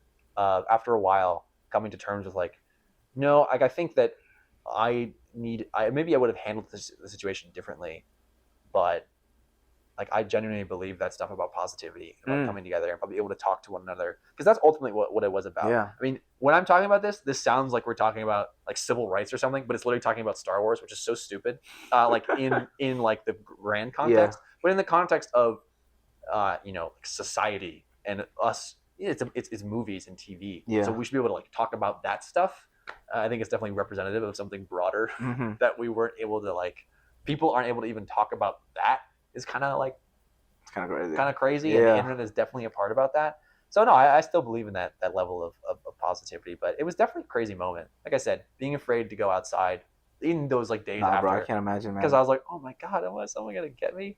So silly. Because I had people just as recently as a couple weeks ago, like on the street, like come up to me, like, are you the guy from that? Like, if people still recognize me. That's It's wild, it's dude. it's one of the only things I've ever been. I think the funny thing Got too is publicly like acknowledged for. you're using like a webcam or something on it Yeah, too. Like yeah. the fact that they notice the details, like, hey, you're Levi, right? I know. Like that's I insane, know. dude. Well, very famously, there's like a follow-up video with this people think it's staged because my roommate was playing the trombone in the beginning of the background. Oh yeah, you with him? I think I saw something. It's so people. It's so bad. It's so bad, and I wish life is just, sometimes it's a comedic. It's a comedy of errors, but it's a whole thing. I don't want to go too deep. Well, I'm glad you gave your side of it, man. And I try to. Hold on. Yeah, the funny thing was, so my roommates now, my good friends now who were on the channel, like this was like their goal, and they're like they had just met me 2 weeks ago. No, seriously, yeah. Their phones are blowing up, and my favorite is my buddy Johnny. They were seeing at the time the new Demon Slayer movie, Oof, and his phone's blowing up. He's like, "What is going on?" And he stood up in the AMC, and his phone slipped out and crunched between the chairs and stood up. And so that day, he gets home and he can't use his phone, and he's like, "What's going on?" And he turns on his Discord, and his computer's blowing up, and he's like, "What did you do?" And his phone's broken, and he's like, "What?" Everything's just and from his perspective, his life is falling apart, like his YouTube channel is but we did the channel for a couple years after that, and that honestly, that event gave us most of our fans, quote unquote, because we had a few thousand subscribers, and most of them were people who saw it and were like, no, I actually kind of get down with what you were saying, or I support you, or just being aware of that event. And that was super fun and fulfilling. And for 3 years, 2.5 years, we did the YouTube channel, and the repetition and getting guests and just having conversations was so much fun, and also is a big factor of quote unquote who I am. Not really who I am, but what I'm good at was honed through just talking on YouTube, on a podcast. Yeah, so, man. I mean, all of that leads to you right now today. When I met you in Squid Game and all that stuff, you definitely grew from that experience. I'll tell you learned a lot from anything, whether good or bad. I mean, we're going from you're the face of the negative side of Star Wars YouTube to being I'm in Star Wars. I was like, I know, bro. That's I got the ultimate victory. Yin and yang. I got the ultimate. You do it by action instead of just because I did read some of the comments. I'm like, this is wild. The Pete one, he's being PG-13. There's some wild ones out there. You read of the video itself? Oh yeah, man. Bro, there's some crazy ones. I want to wash that out of my mind. The fact that because the internet really goes crazy. I remember seeing all those trolls, and the crazy thing is these people would only type it behind a screen. They will never say it to anyone in person. Never. Unless you're an absolute psychopath where you'll say some crazy stuff. But even the crackheads in LA, they don't say random. They don't bother you. That bad. So it's it was just, it baffled me, the whole thing. And I don't want to put too much into it, but let's say I agree with a lot of your points during the thank you. little thing, man. I'm a little biased, obviously, because we're homies. But when I was actually watching, I'm like, okay. Oh God, I've been thinking about it. Yeah, it's but it's one of the themes that you've always kind of talked about, especially with the beginning of the episode, of just connecting with people. It's all about having that discourse together, even though we don't agree with, maybe episode 3 shouldn't be part of blah blah blah, whatever. Yeah, whatever BS it is. We're all human beings. We all have to use the bathroom. We have to pee. Don't pee on our boy. Don't pee on me. Don't pee on our boy. We love to eat. We love to smile, have a good time. And I think, it was just crazy too, because also if you guys ever watch it randomly, which you probably will, it's literally you with everybody else. And they're all staring. Oh my God, it's so and awkward. they're all in one side of that guy that they're friends with. I know. Hey, none of them are friends with him now. So that's the tea. We're not gonna worry about that one because it's the Patty show. Okay? Yeah, Patty. Yes, exactly. Patty show. Thanks for sharing that, man. I'm glad I could learn a little bit more, because I was just I'm telling you, when I did my research on you, I was like, oh, cool. And I'm like, wait a minute. This is I look in, I'm like, that's definitely him. I know. You just got to make sure, Speaking of viral stuff, though, you are in a music video, my boy. Yeah, man. Now we jump ahead. Yes, because this was crazy seeing that. I remember, man. So this was right at the tail end of Squid Game. Mm-hmm. So jumping ahead now. So I thought I was in Star Wars. I moved to LA. I'll do Everything's happening. Everything's happening. Oh my God, I'm going to do everything.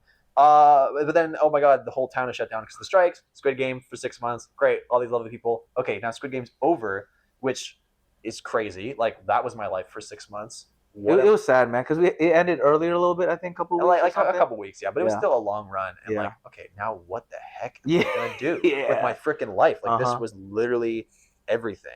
But that does, as a side point, a little addendum, like, that to me is the beauty of the entertainment industry, and one of the few things I think that is unequivocally good about it, because there are so many bad things, just like any other industry. Absolutely. But the fact that there are these moments in time where all these people come together to like make something, and then the fact that it goes away is part of like the beauty of like, it is. We just did that. It was great, and then you can do it again with a new group of people. But in terms of just bringing people together for these concentrated moments of like creativity and fun, there's just really something special and unique. There's some beauty of it being temporary too. Exactly, because like I have friends who work at Amazon and they're not the biggest fans of it. But like I could always go, maybe I could, me specifically, but you could always go work at Amazon. You've been able to work at Amazon for the last 25 years. You can't just go work at Squid Game: The Trial. Yeah, you can't. At Television City in Los Angeles. Like that was only something that you could do for that couple of months. For those couple of months there, those 4 or 5 months there. So I really do love that part of it. Like, and you get that experience. It's like a building block. And you mentioned it earlier too, like the fact that like it's been almost over a year since I've seen you, and we still have the energy, the charm. Like every one of the Squid Game gang, everybody, all y'all. I don't want to shout out everyone because I'm gonna forget everyone. You get it. Shout out to Squid Game. Anyway, all of them. Refocus. So it ends. Oh my God, what am I gonna do? And then now I have to put this acting thing to the test, whatever that means. I like that. Whatever that means. And to jump ahead a little bit, like I am definitely not. If someone offers me an opportunity to act, I'll do it. But like, I'm not desiring to be an actor. I've tried to do the auditioning thing. I've been there. I know the grind. It's not necessarily auditioning sucks, y'all. It's not necessarily for me.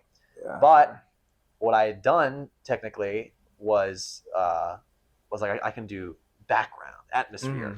So whatever that means, right? For a lot of people, it's like looked down upon. But for me, I was like, and the part of this business getting ahead, talking about momentum, is mentality. Yes. And if you don't look down upon some of these jobs, you can also just meet people in ways that you're not otherwise afforded. So being background means you can just get on sets, and this is going to tie into the music video very well. Yes. Very, very well, because it'll just put you in cool places. Even if it's for only moments in time, you're still in that place. Not everyone can be in that place, but you are. Even if you're literally like the lowest of the totem pole, and luckily background work pays pretty all right. Oh yeah, but people will be like, oh, like you're an extra. But SAG background work, I don't know. It's man, money is money. Money is money. Come on, money is money. So I'm just submitting to these things. I actually, my friends were in town at the time. It was March. It was my girlfriend's birthday, so people were visiting LA, and I'm submitting on its website, Casting Networks. Yes, Casting Networks. Woo. And it's just like untitled music video. Do you need? Can you come? Yeah. And I was like, sure. And I got an email, and they're like, can you be in Castaic, which is way up north, Castaic Lake at 6 a.m. tomorrow, kind of thing. And I was like, all right, sure. Yes, man, right here. And Come on. Yeah, yes, man. And I get there, and I'm like, I don't know what's going on. And someone's like, I think Sabrina Carpenter is going to be here. And I was like, okay, I've heard of her. I have a friend who's like a big fan of her. Yeah. At the time, I like her music now. But like at the time, I was like, well, the Espresso and all that like really blew her up, and that like 6 months before. But no, yeah, bro. At the time, it hadn't come out yet, and it was really funny. And so I was like, okay, sure, okay, I think this is a big thing. And they're like, all right, you're gonna be like the Pool Boys. And I was like, okay. And it's funny. Yeah, I'm sure you watched the video to try and scrub for me. And you can see me in there a few seconds. You can see, and I'm rubbing the feet on the beach. But, come on up. But in the behind the scenes, you can see me. I did a lot more. Anyway, so we were all there. So we were all there, like, hanging out on the beach for 12 hours a day. And I'm like, wait, we're making this music video, and I could tell then. I was like, this is gonna be a huge song. I was like, everyone is gonna be singing this song, because it was it's catchy, man. Everyone knows now, like, oh, Espresso, like that song, everyone knows it. But there on the funniest thing was people trying to figure out what the lyrics meant, And I was like, no, she's the espresso guy. Yes. It's that me espresso. And they're like, what? Like who? It was just funny listening to the song on loop on the beach and working with. But anyway, she was super nice, getting to work with her team and these PAs. And so I work more behind the scenes now. But it's a testament. This music video was only 2 days. And the director, by the way, Dave Meyers, super accomplished director. He's done so many great music videos. I can't even name them all. Like, look up his list. So great team, and I'm just on the beach. What do you do when you're on the beach and you're waiting around? You got to talk to the people. You got to talk to people around you. And so one thing from that led to another. I get in with the production team a little bit, and this is someone you should get on the podcast, but he just moved actually to San Diego. Harrison, of all people, reaches out to me. He's like, hey man, this is like right after the music video. He's like, hey man, I got like a gig, like a PA gig. I'm like, great. Like, this is what I want to do. I want to be in the production side of things. Squid Game had given me both the like the acting, the performance, and like the production. I was like, I see both of it. The technical stuff. I want to do both. Okay, great. Oh my God, someone reached out to me. Production, great. What is it? It's Sabrina Carpenter. Oh my God, I know some of her people, so I can make that connection. And then I was in charge of this shoot that was like, it was 4 days in charge of. I say in charge. It became that way. It didn't start that way, where I was the AD of, if you can look it up, it's her. It's super specific and super weird, and no one ever watched it, but we filmed her entire Coachella set in VR for Meta. Oh my God! Shout out to Meta for the Meta Quest, like one of those VR concerts. That's insane, which is like dude. super niche, and it's like Mark Zuckerberg, like he'll pay $20 million to make this for like 10 people, right? And no one will ever watch it in VR because not everyone has VR. That's insane. But dude. It was like all of a sudden for like this month, I was like, I'm just like with Sabrina Carpenter's team. So I went from Espresso into that, and it was like, oh my God, now I'm all of a sudden just full pivot in this world. This is like less than a month after Squid Game ended, and then that stopped, and then that ended because unfortunately that thing never go anywhere. It was so funny. It's one of those things where everyone there's like, oh my God, you're doing a great job. Like your life is going to change from this. Yeah. You know, all this stuff, and this just goes to like the momentum, or you think it's a win and maybe it's not. But then literally nothing. I've never talked to, besides Harrison, I have never talked to any of the people from that ever again, because I don't think they ever made anything again because it just didn't do well. And that's one of those things where, but what was that experience? In those experiences between that is what showed me, okay, it was a trial by fire. It was a yes thing. Because what happened was the stage manager, older guy named Keith, he had never done anything like it before because they're shooting super weird. It's VR, so the director has to be wearing. You have different tech. Yeah, it's weird. Yeah, dude. Has to be wearing VR glasses, the VR goggles, so he can't see anybody. So they need someone on stage who's talking to all the departments, running all the different departments. And they're like, "Who's been on set before?" And I was like, "Well, I have." At the time, I'd literally done almost nothing. So I was like, "Yep, I've done it." Yeah, that's me. They're like, "All right, Levi, now you're assisting the director." I was like, "Okay." Then he's like, "All right, Levi, can you make like the shot list?" I wish I had I could have brought it. Like I had a folder. I had to print out. Wow, literally, man, we rehearsed for 12 hours a day with her choreographer JB. Like we did everything, and then the day before, her team is like, "You only have Sabrina Carpenter for 6 hours tomorrow. We've been rehearsing for 12 songs. Like you have her for 6." It's like, oh my God, what are we gonna do? We gotta cut songs. We gotta rearrange. Anyway, it was just, it was just this chaotic creation. Like here you are. I know all the department heads' name, or I'm planning this whole thing. I'm like, I'm literally just like nobody, and I've been thrown into this. And I never went anywhere besides this. And like I said, no one probably ever watched this. But it was this experience for me where, okay, I know that I have it within me to do this kind of thing. And taking that away from that environment, that was it. And that was just from literally, you can see me in like 5 frames or whatever of the Espresso music video. But it led to this experience that was far more foundational of, I know that I can work in production. It's super weird, but it's also fun. I mean, you can see it on my Instagram, and I'm sure you saw, like, it's just like hanging out on the beach. Yeah. Sometimes that's what work, and that's what it's all about. That's the beauty of entertainment, man. You find like little pockets of fun like pockets that. Of fun. And it's only 2 days. It's only 3 days, but it's this little window in time where we're doing this thing and no one else got to be here. It was just you. And even if you're not like doing anything, it was super fun. You get in the car and you see the speedboat, and it's like, this is a cool experience. And it's just about a bunch of little cool experiences adding up into something. I don't know, and taking the wins from that to tie it to the theme, because also often in the entertainment industry is there will be big gaps of nothing happening, nothing going on for you, and in terms of that way.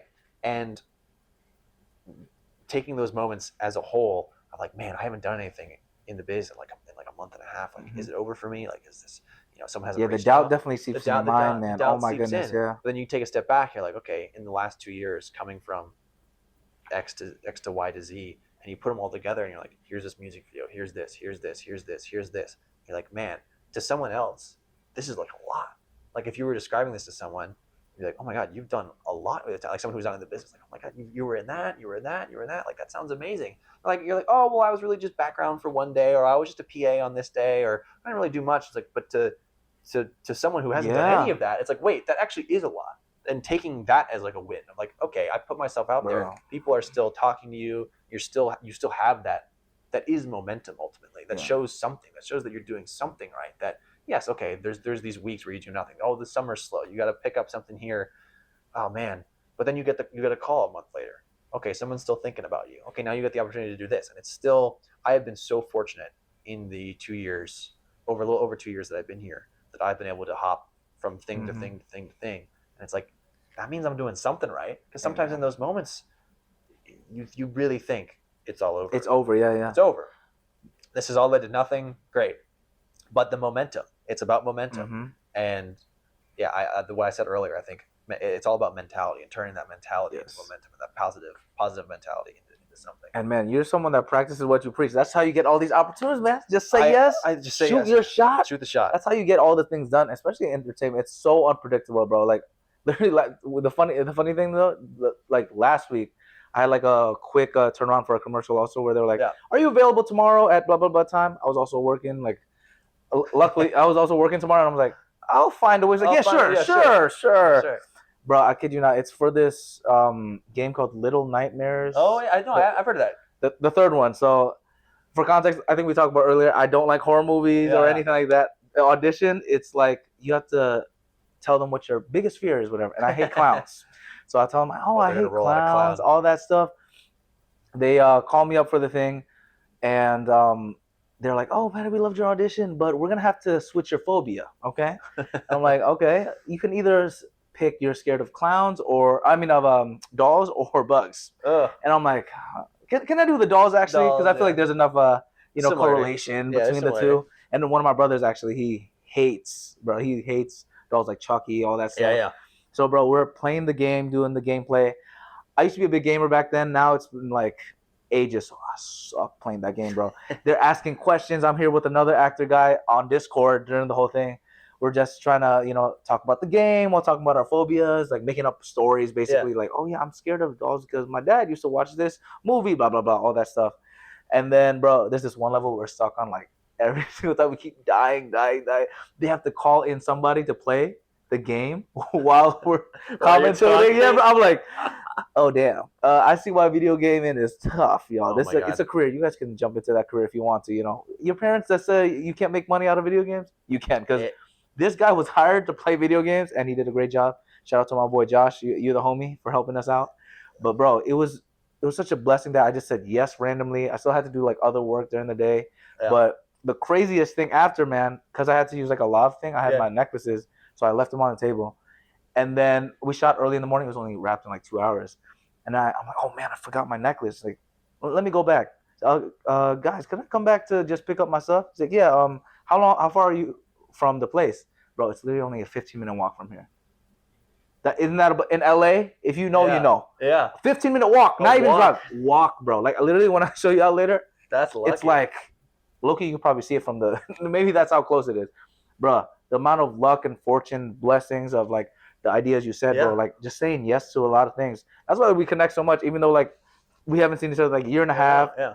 And even in Squid Game, we worked a lot together, but not even as much as other people, but the connection's right there, the vibe. It's there. And that's why I'm glad you're here, man. People remember the positive vibe. Absolutely. That's the thing, man. You remember the negativity, you remember the positivity. That's what the show's about, man. I think it's time for us to talk about our talking points. All right, yeah, sorry.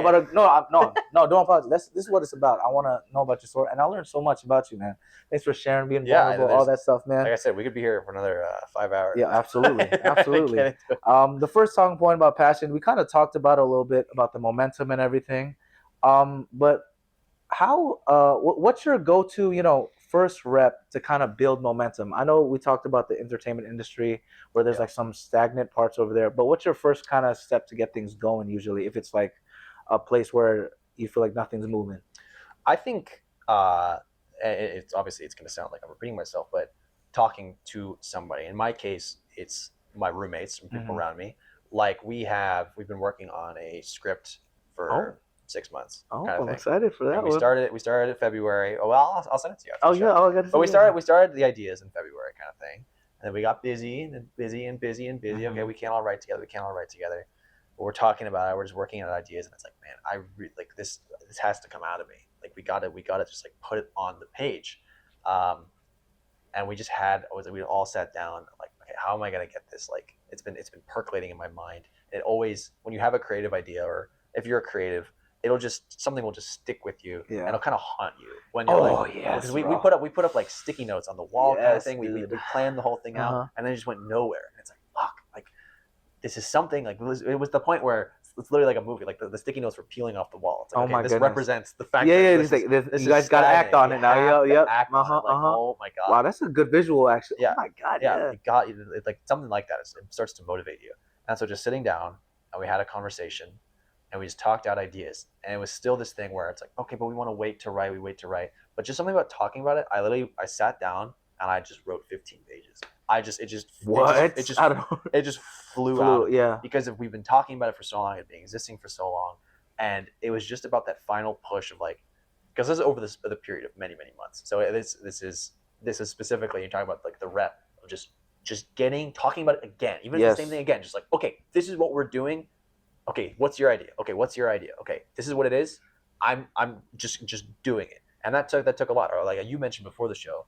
Yeah, I keep a journal, so like writing, just like writing it down, just doing, even if it's half a page, even if it's just getting something out of you, out of your brain to something physical. Especially, I prefer pen to paper. We keep it old school. Shout out to the fam. I mean, script. I typed it up in the program, but like it's in terms of ideas, something about pen to paper. Like I mean, even like with my notes, I love writing on my paper because it's just you can feel the literal physical connection to it, So it kind of inspires you a little bit more too when you like feel the texture of the ink too and all that stuff. It really opens up the mind even more because I don't know. Some people work better when they're just like straight into typing. For me, I just can't personally for main ideas, to be honest with you. I get that, but yeah, when you get stuck, and when we're talking about these moments of in the industry when you're not doing anything, so okay, you're in that month, and sometimes you can get lost and you're just stuck in your room, or you're seeing the same thing every day, and it gets boring, it gets dull.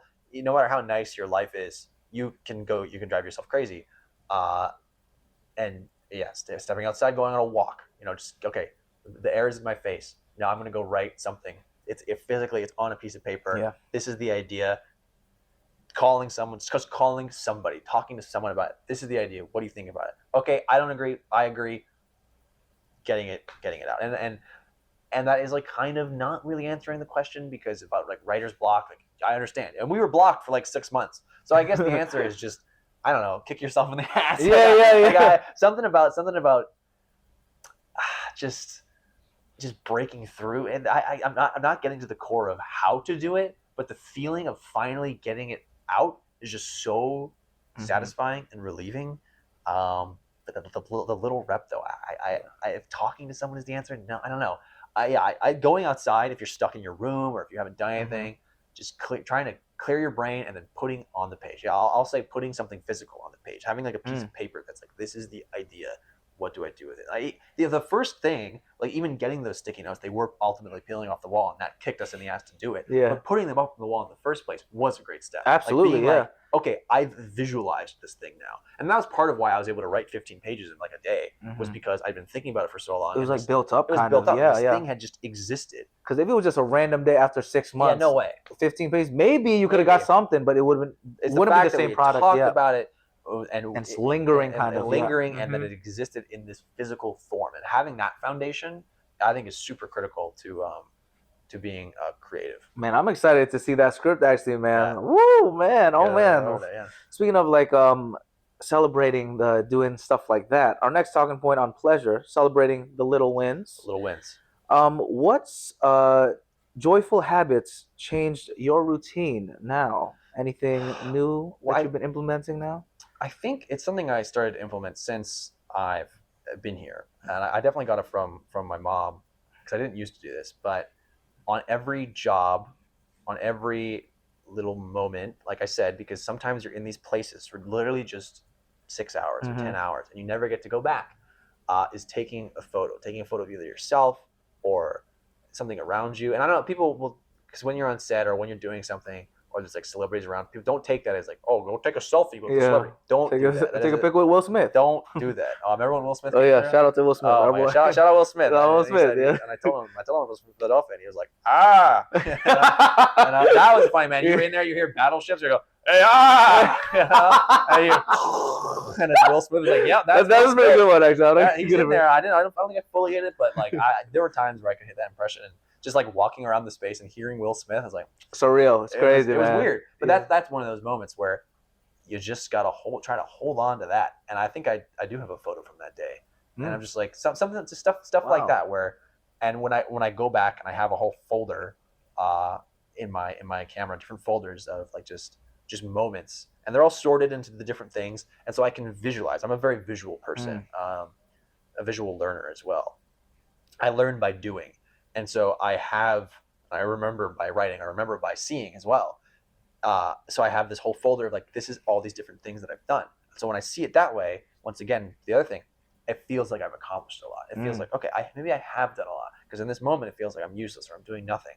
But being able to look back at something to pull that memory back, and doing that every day or doing that frequently, and like, it helps me stay happy. Like, okay, I've accomplished something. I've accomplished X, Y, or Z, or I've accomplished some of it. I'm being kind of vague because some of it I can't talk about technically. There's NDAs. Yes, I know. Shout out to NDAs. Are crazy, man. Shout out to NDAs. It's the hardest thing ever. Whenever you get them, and then when you're finally done, you're like, finally, I can talk about this. But being able to scroll and look and be like, yeah, that was a fun day, and I was part of something kind of cool, like the new Freakier Friday. I got to work on that. Hey, awesome, and that has led to a bunch. But there's this scene in that movie with this like giant food fight. And it's just, I don't know if you guys have seen it. I thought it was really fun. I'm not going to fully shout out Freakier Friday because it's a giant movie. You've seen it. Yeah. Come on now. They don't need the. They didn't shout us out. Come on, shout out boy Levi. He came here to the show just to shout you guys out. They don't need the rep. But like seeing myself, AJ got to work on the movie too. Really? Oh wow. Yeah. He's like he gets to be this mime in the scene. Oh my god, hilarious. He got a line too. And I think they cut it out, but it was super funny. And being there, and that was another of those moments where you're there in this moment. And AJ has worked. He's this guy who has worked so hard. He's this amazing, immersive actor. He's this amazing actor and creative, period. And I was there on his journey when this director was like, hey, do you want this line? And he was just cast as like this background mime. And he got elevated to this integral part of the scene. And they shot so much more. And he got to be in this movie. Yeah, and it's like, beautiful. That's beautiful. And that's what it's about. And we were there for 2 days on another situation. I was there with my roommate. And we stayed at someone's house. It was out in Thousand Oaks. Oh, wow. And so we were staying over with someone. My buddy Max. Shout out Max. And it's like, that's one of those things where taking a photo of that and seeing, I still have the grime on this pair of shoes from this food fight. I mean, I swear to God, we did so many takes and like food is kicking the ground. But it's this like blink and you miss it moment relative to the course of history or the course of media or this movie. But like the fact that I got to do that and be able to look at this photo and be like, this is such a happy moment. I got to be part of a movie that people like, and it really is. It was just 2 days of my life. It's a moment in time. But putting that on the list of like, this is something I did, and being able to see that, it brings me a lot of joy. Absolutely. And like and fuel, like emotional fuel, because that's not like a consistent job, Like I said, just a moment in time, but it does provide fuel for the rest of my life. Yeah, and that's a powerful thing, man. I think, especially with how fast-paced everything is, acknowledging your wins is such an amazing. Oh man, you got to acknowledge all your wins, big, small, whatever it is, but also finding the balance of also like not lingering too much. Because I always think of like that analogy of like I remember I used to play varsity basketball and you're like 57, like that. We don't want to be on that level. Lost. Yeah. You don't want to get lost in the sauce when it comes to that. But it's like acknowledging, I was a state champion. I can still do this other thing that's maybe not related at all, but finding a way to advance from it as well. So like acknowledging it, and then having time to advance and do the next goal, wherever it is, and evolve. 100%. I just, yeah, in the context of like celebrating the wins and using that as fuel, though, I think there's something to that. Because yeah, of course, you don't want to be staring at yourself in the mirror 30 years from now being like, I was in that one scene in Freakier Friday. I'm a movie star, kids. Yeah. But now, like, and it's not just Freakier Friday. Like, there's a bunch of cool stuff, and I'm trying to shift, and we can maybe talk about that at the end there. But like, just reminding yourself, I can do cool things. I've been a part of cool things. There it is, and like I'm capable of doing that. And even if this is, it feels like nothing is happening. Oh, that did happen. Oh, and here's something else that's happening. I don't know, just stuff like that. I think reminding yourself. I don't know if I fully answered the question, but I know I'm repeating myself with some of these. But no, but it's about positivity. Yes, that's what it's about. That is what the podcast is about, and that's what. And the good energy, you bring in the passion and the pleasure, man. Our final talking point is focused on positivity, but it does connect to that other point you're talking about with the journey. My question is about what helps you trust the journey when it seems like it's only going to go down. Maybe it's super high. How do you like balance all the ebbs and flows? Because you've seen it all, man. The ups and downs. How do you know? It's so difficult to give like a genuine answer because of how, when I look back on it and from my perspective, how ridiculously lucky I've been. But sometimes you also, and my friends have to remind me, it's like, well, it's luck, but some of that only happened because you did it. And it's like, did I? So for example, to build from where the Sabrina Carpenter thing was going. So I was doing production. It was like, oh my God, I did this huge thing. Production, this is what I want to do. But then it fell off a cliff, right? So then there was no more production. But then I get from Brody, who maybe you should have on the pod, Brody Redmond, great guy. He reached out in the summer and was like, do you want to help run this Beetlejuice thing? And then I was stage managing this Beetlejuice experience. So for 2024, it was like this, being on set and stuff wasn't always working, wasn't always able to get there, but the live experiences were like, oh, this is what I'm doing. Okay, I'm managing. And so that was giving me tons of such a valuable experience of working with actors, working with the production. And I was stage managing for months and months and months. And like that was meeting so many more friends from that. Anyway, positive experience. But in that time, still trying to do the background thing. Okay, getting on set, because that's where I want to be. I want to be on set, but in production. And over the course of, I think it was 8 months, I met a girl on a Wendy's commercial, talking with her, sitting there, right, as you do, on a Wendy's commercial. On a way, of course. And it's just one day. It's one time of small wins. It's just one day at work. That's it. But it's a Wendy's commercial. You're sitting in a parking lot under a tent with someone. You're talking to them. She's like, oh, what do you want to do? Having a similar conversation like this. Yeah. And she's like, oh, well, my boyfriend is an AD or is this. It's like, okay, sure. Like, that seems like maybe we'll follow up. But of course, nothing happens. I don't get her number. I don't get his number.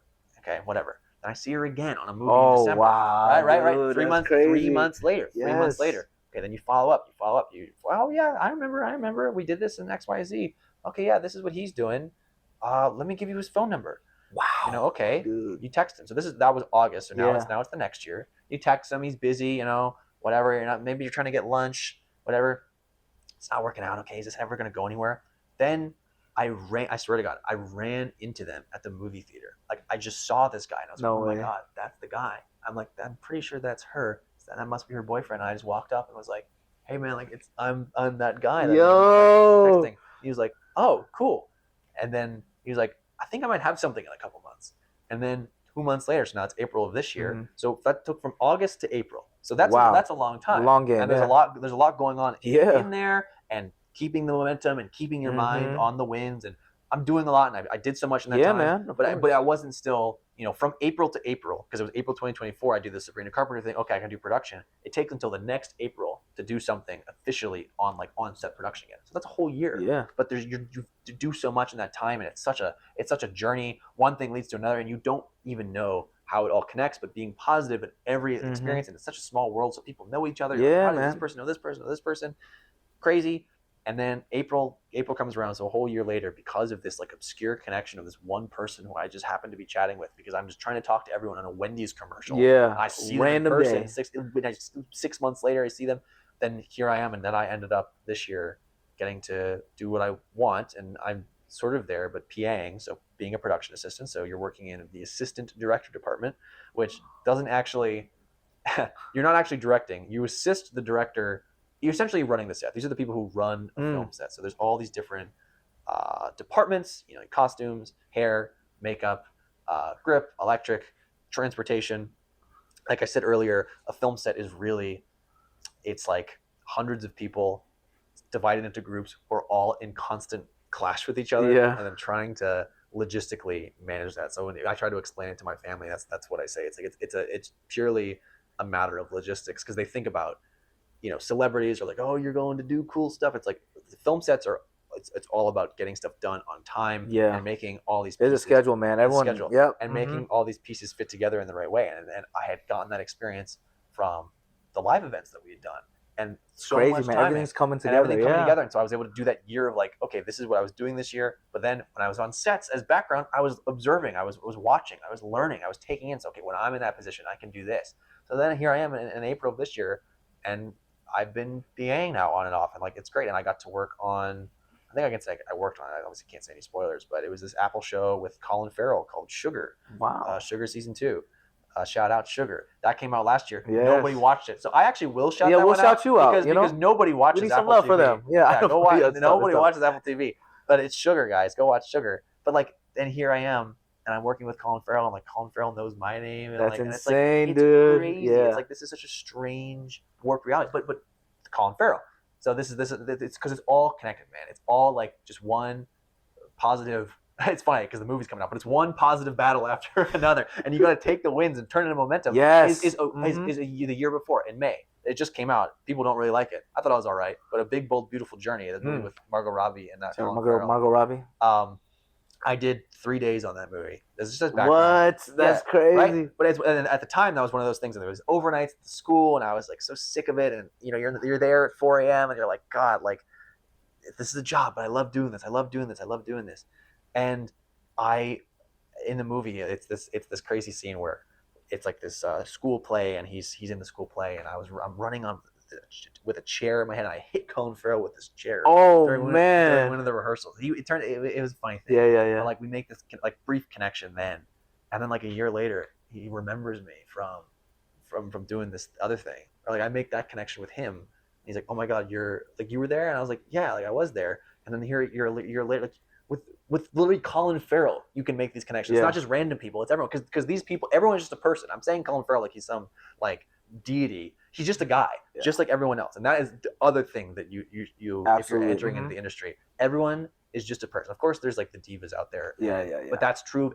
There's people who are just divas. Any industry. Any industry. It's just most people are just other human beings, and if you treat them with that kind of constant positivity, that constant respect, that constant and just be open to the experiences that life is throwing at you. Like I had no idea when I did that movie, and I was miserable overnights, whatever. That like a year later, like I'm doing what I want. I'm working on the crew now, and here are some of the same people.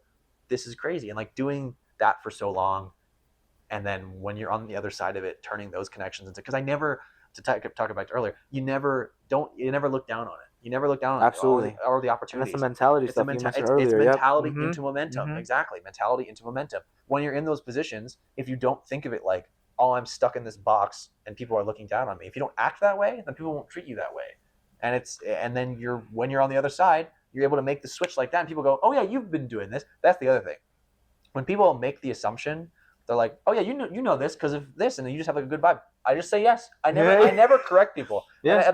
Maybe it's dishonest. Yeah. Maybe it's like that's something about me that I'm admitting. But like when people, especially in positions of power, are like, yeah, you've been around because they've just seen me because I'm just in these spaces. Like I'm always doing it, but I'm watching it, so I know how to do it. They're like, can you do this? I'm like, sure. Just like always be saying yes. I don't know. Maybe that's the theme. That's the hunger and the passion, man. And that's the beauty of it, man. And what can you tease of what's to come though this coming year? Anything cool? There is some cool stuff. Yeah, I'll tease. Okay, tease a little bit. The audience, if you can keep a secret, there we go. I'll let you know. Low key, you know? Let's see. I got to do this really fun role. I can just talk about this one because this is almost 2 years ago now. I shot this, and that was more of like an acting thing. This is something I auditioned for. This was actually still during Squid Game. Okay. There's this movie? It just premiered at one of these film festivals called Forlock. It has David Krumholtz, who was in the Santa Claus movies. He's also in Oppenheimer. He's coming back now. He's a cool actor, and he stars and co-produced and helped direct this movie called Forlock, and I have this really small role in it, in someone's dream sequence. Oh, interesting. Playing someone's brother in a dream sequence. Oh. That was pretty funny. And that'll be coming out. That's not like a spoiler. That's probably out there. I'm excited to see that. I'm excited to see that. Like that's one of those moments that I know that if people see that movie, like I'm definitely like in it because I'm like a character. Yeah. So you can clearly see. You don't have to like pause it. And I'm like consoling the main character in like this dream. Wow. Honestly, it might get cut and then maybe I'll get sued. But it's out there. We know some lawyers. We should be good. Yeah, it's out there. It's out there. And then I got to work on the new season of Fallout, which is coming. Whoa, dude! Oh, and that I definitely cannot say too much, but anything about. That's exciting stuff, man. But that was super fun. And then this is what I'm talking about. And then next year, you'll see me in the new Star Wars movie. Woo! Shout out again! You can't cancel him from the Star Wars community, okay? You know what I'm saying? He's uncancelable. And that'll be super fun. But to put it in perspective, because like I said, I could just keep going and going and going with all these like little things. Mm-hmm. But I can't stress enough, these are only like days, right? They're days here and there across months. This is not like when you talk about like the career or keeping the positive momentum. Yeah. It's not like a consistent thing. But when you say it out loud and you look back and you're like, wait, okay, I have accomplished a lot. And then keeping that and turning that into momentum. And it makes it worth it, man. Especially you need those times because there's those days where it's like it could be weeks, months. You feel like, damn. Because when I say I work on a TV show, people will go, oh, you were on XYZ, or you're in this many episodes. You must have been there for 8 months or whatever. No, it's so quick. It was like 6 days over 8 months. Yeah. You know, like, and that is not, that's not income, right? That it's money in the moment, but that's not a career right there. But in conjunction with all these other things, that's how you are able to make it sustainable, and that's the momentum. That's the mentality and the momentum. And most people forget how long post production takes. Also, that too. Everything. I mean, the fact some of the stuff that like one of the first things that I worked on, and I won't get into this specific one. I won't say specifically. Okay, but let's just say it's a because they're definitely trigger happy over there. Let's just say it's a biopic about a big pop artist. Okay. That keeps getting pushed around. I think I can tell what it is. And broken in half. And if you know that about any biopics that are going on right now that are coming out that haven't come out yet that we're supposed to, you could probably put it together. I'm not saying that. But the amount of craziness that has gone on that particular production, and how long ago it was, and how we keep going back to it. And it's like, oh my God, what is going on? Anyway, so there's stuff in the works. There's a lot of stuff, man. There's a lot of stuff in the works. We're excited for you, man. Thank you. It's a little smidge. I know that we can't use too much stuff. You know what I'm saying? He'll be back for a part 2 eventually. Part 2 of the Patty Show podcast. Exactly. Bro, I appreciate you greatly for coming to the Patty Show, bro. Of course. You're the best, man. Come on now. All love. You're someone that practices what you preach. I'm excited for everyone to learn about these little lessons. Thanks for sharing and being vulnerable about your story and really opening up there, because I couldn't really find much online. So I'm glad I learned so much. I keep a slim internet presence. Yeah, man. Try to keep it chill over there. But man, we usually like to end off with a little arigato at the end. By the way, where can we find you again? I'd say Levi James Bond on Instagram, but I'm not super active on there like I should be. I do posts every 6 months kind of things. I like doing big updates where you can really follow me. And we didn't really get into this. It's super niche, but I love reviewing movies. I'm a big cinephile, and on the app Letterboxd, it's a cinema app, but I'm Levi J Bond on there. You can find me. A lot of takes, a lot of movies to review, a lot of ratings. That's where I'm the most active on social media. I'm posting every day over there. That's awesome, dude. That's where you get my unvarnished opinions on your favorite movie. There we go. I'm excited to see more of that then, man. Well, we'll end with our arigato on 3. 1, 2, 3. Arigato. Thanks, everybody. Thanks for joining me on this episode of The Patty Show. I hope you had as much fun as I did exploring the crossing point of the 3 Ps: passion, pleasure, and positivity. If you want to keep the Patty Party going, follow us on Instagram, TikTok, YouTube, and all social platforms at Patty Show Podcast. Share this episode and leave a positive review. PattySatiati.com/podcast, as well as PattyShow.podbean.com have got more of your Patty Show needs. In the meantime, keep passionately pursuing your personal paradise. Arigato.